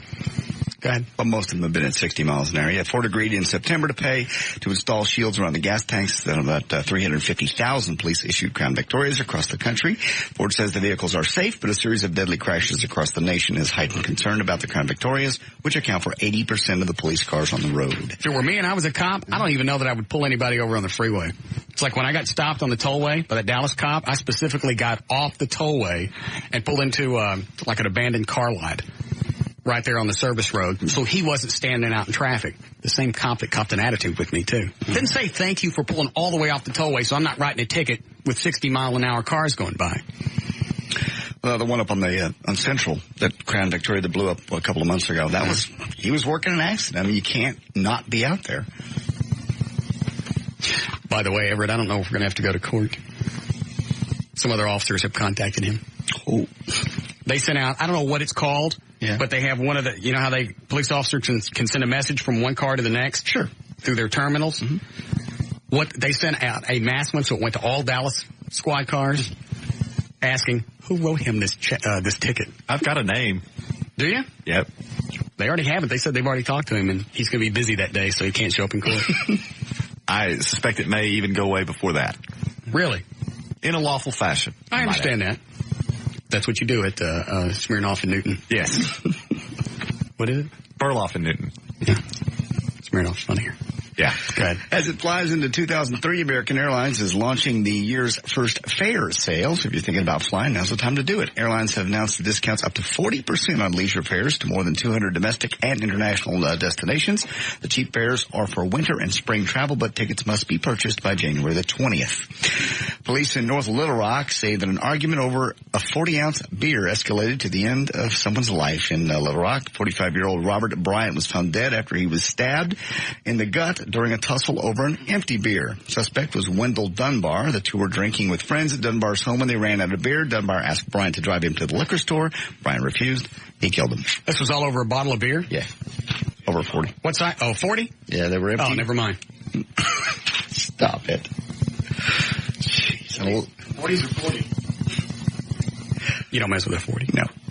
Alleged bank robber changed his mind in the middle, speaking of Little Rock, also in North Little Rock, in the middle of a bank robbery. Police say Pussy. This suspect... You going to rob a place? Stop it. You don't change your mind midstream. Never mind. Keep it. He lives just a few blocks down the street from the bank. He walked into the U.S. Bank shortly after 1 o'clock this afternoon. His name was Robert Hill. Police say Hill showed the teller his gun, a .22 caliber revolver, and said he was going to rob the bank. He handed the teller a note saying he needed the money to pay rent and buy food. During the conversation, the suspect changed his mind. The teller just basically talked him out of it. They let him go? He waited for the cops. No. He still went to jail. He was still robbing the bank just because he didn't follow through with it. What? It's attempted robbery, even if you don't follow through. Anything that amounts to more than mere preparation. Yeah. So he doesn't get nailed with as much when he goes to court. No, but not good. No, not good. He doesn't need money for food or place to stay. That's being taken care of. Buffalo Grove police say that two teens stole a car. They went on a joyride through two Chicago suburbs, and then, they did the whole thing on a video camera with a videotape, and they talked to each other, and they talked to each other's names. Then they left the video camera in the car. 15-year-old narrated their trip to Buffalo Grove and Arlington Heights on the tape. The boys were arrested and released to their parents. There's news and information. I'm J.D. Ryan on the Talk That Rocks Texas, the new 105.3 FM Talk. More of the Russ Martin Show coming right up. Wait a minute, so why didn't you just come tell me? I thought it was a hose job. Why didn't you at least come ask me? Did you hear what Vinegar and Water Pouch did? Not at all. Jennifer Love Hewitt calls in to say Happy New Year. Oh. Because we've had her on the show before? Yeah, I heard him talk about that earlier. I didn't know he was going to tell you, though. O'Malley told me. O'Malley. Sorry, because he apologized. Yeah. I'm sorry, because I think Dan was here when we had Jennifer Love Hewitt on. Right. So he didn't know either. So he goes and checks with Brainchild, and Brainchild says hang up on her. Calling on the hotline. How else would anybody else get the hotline? There are other people on the hotline. Rocket Closet. You don't have one yet. We call him the Rocket Coat? Yes. Rocket Coat. Why didn't you come ask me? I wouldn't have known had O'Malley not told me. You would think someone would have told me that she was calling in. Why don't you just go check? Why would you come in here and go, hey, there's some chick that says she's Jennifer Love Hewitt on the phone. You want to check and see if it's really her? No, I'd rather wear the Rocket Coat. It just sounded like a hose job. Don't do this. So early in the year. Yeah. I kind of hate to do this so late in the show. Yeah, 6:45. Friday afternoon. This is like a drive time thing. You'd rather do it like in the 5 o'clock hour. You're going to light him up. Yeah. However, it's dark outside, so that will be prettier. Yeah, it would. Oh, my God, look at that thing. 34. 34 different rockets? Yeah. How are you going to light them all at once? I think if I get the big ones on the top, they'll make the other ones. Oh, I got it. Okay. It'll ignite the rest of them. Oh, okay. That's going to catch me on fire, number one. And number two. No, it's not. I didn't know. Why didn't you come ask? Look at him. It's double lined. Would you put a denim jacket inside? Yep. And see the board there to protect your back? Put it on. Oh, jeez. Put it on. Put it on. Put it on. Put it on. You could do it this way. You know how it's going to happen. Rocket Coat. Did you know she was calling in? No. And you know why I didn't? Because you didn't think to come ask me. I didn't know. I just thought it was a host job. I'm sorry. I'll try to get her back I accept your apology, Rocketeer. Don't do this. That's going to set me on fire. No, it's not. We have a fire extinguisher, don't we? Yes, we do. And we have the Pac-Man barbecue grill thing we'll put on your head. That doesn't... I'm only thinking about your safety. I know. That's your primary concern. Why would you just come in and ask me? It sounded like a hose job. And it was going to take how long to go, hey, you know what? I think this chick says she's Jennifer Love Hewitt. I don't know her voice. I don't know how she get the hotline. You want to talk to her, see if it's really her? Because if it wasn't, then you'd chew my ass out for that. No, I wouldn't. Yes, you would. The fact that you checked on something ahead of time, that you actually showed some diligence in your duties. Oh, wait. It just seemed like a hose job, so I just told O'Malley to get rid of her.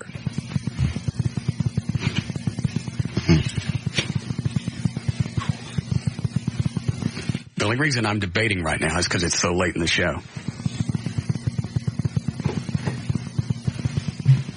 I'll think about it for a second. It's going to happen. It may not happen right now. If I were you, it'd be like being sick and just vomit and get it over with.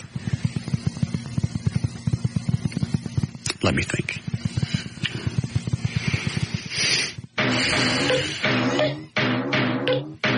My thinking music. Yes. I will try to get her back on. How you going to get her on? We don't have a contact number. John Cook has it from Wild 100. I think he's the one that got her on the show because she was promoting... No, she wanted to come on. She was here and she was upset. Yeah. You were on Wait a minute. that week. How many times did she call? Hold on. I ain't even talking to you. How many times, Dan? Just hold up fingers. I can't see, DD. Twice. Twice. She called twice? Oh, you get each time that you had him hang up on her? Rocket Coat? Rocket Closet. You're lucky I threw away the idea of the rocket jock. The what? Rocket jock. Jockey strap with rockets.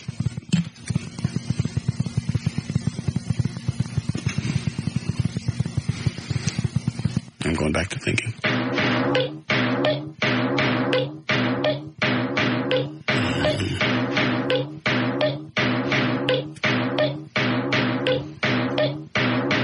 I've come to a decision.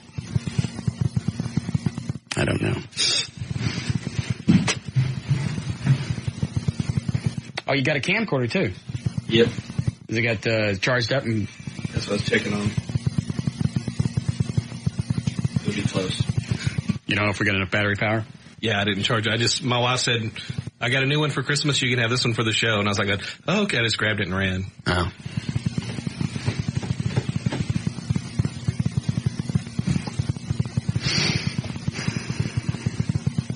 Do we have anything smaller we could test on him, like a rocket belt or something? Rocket hat. Can we put him in the dumpster and just shoot him at him?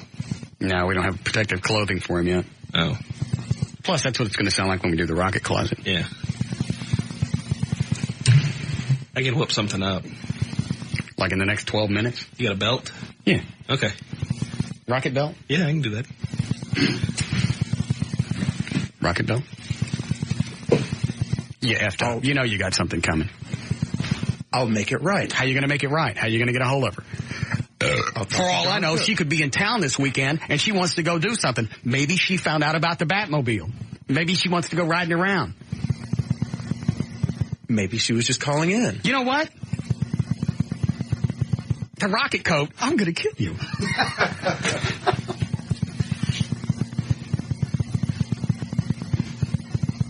Now, just all the options are going on in my mind. What does she want? Is she in town? She's got family in Texas. She had a great time the last time she was on the show. We bonded. I lied to her. She thinks I'm a sensitive guy. I could have got me some Jennifer Love hams. Possibly. She thinks you like your mother. I don't give a rat's ass. Little flat belly and those great big cans.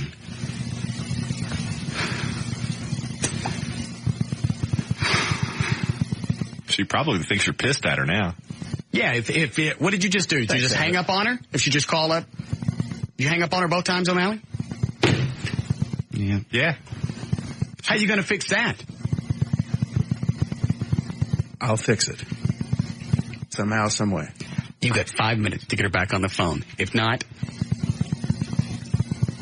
things. I can't get her back on the phone right now. 4 minutes, 50 seconds. John's already left, so I 4:40.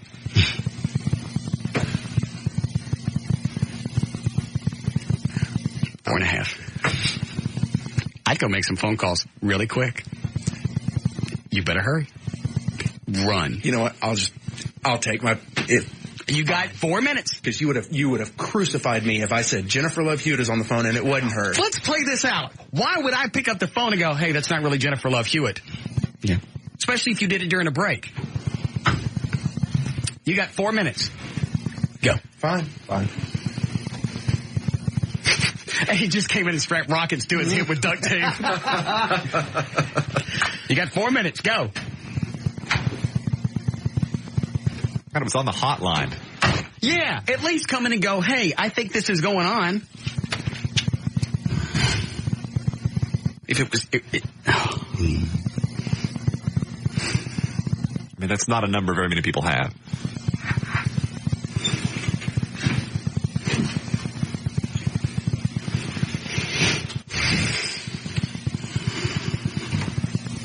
I was looking at the pictures of her and Maxim the other day. Oh, yeah. Looks like I think it's like a gold tube top, something like that. Have you seen them? I have not seen those pictures. Little bitty waist, great big real cans. Oh, those you real? know, I believe they are. Aren't they? Yes. Damn. And you know she's got to have great big nipples. Mm-hmm.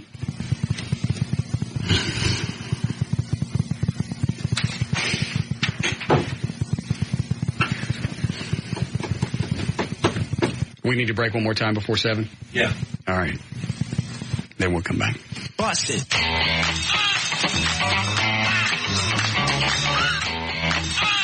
More of the Russ Martin Show coming right up.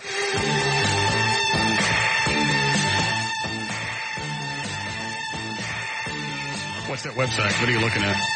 It's JLH-online.com for Jennifer Love Hewitt. JLH-online.com. Look at those cans. Go to the next picture.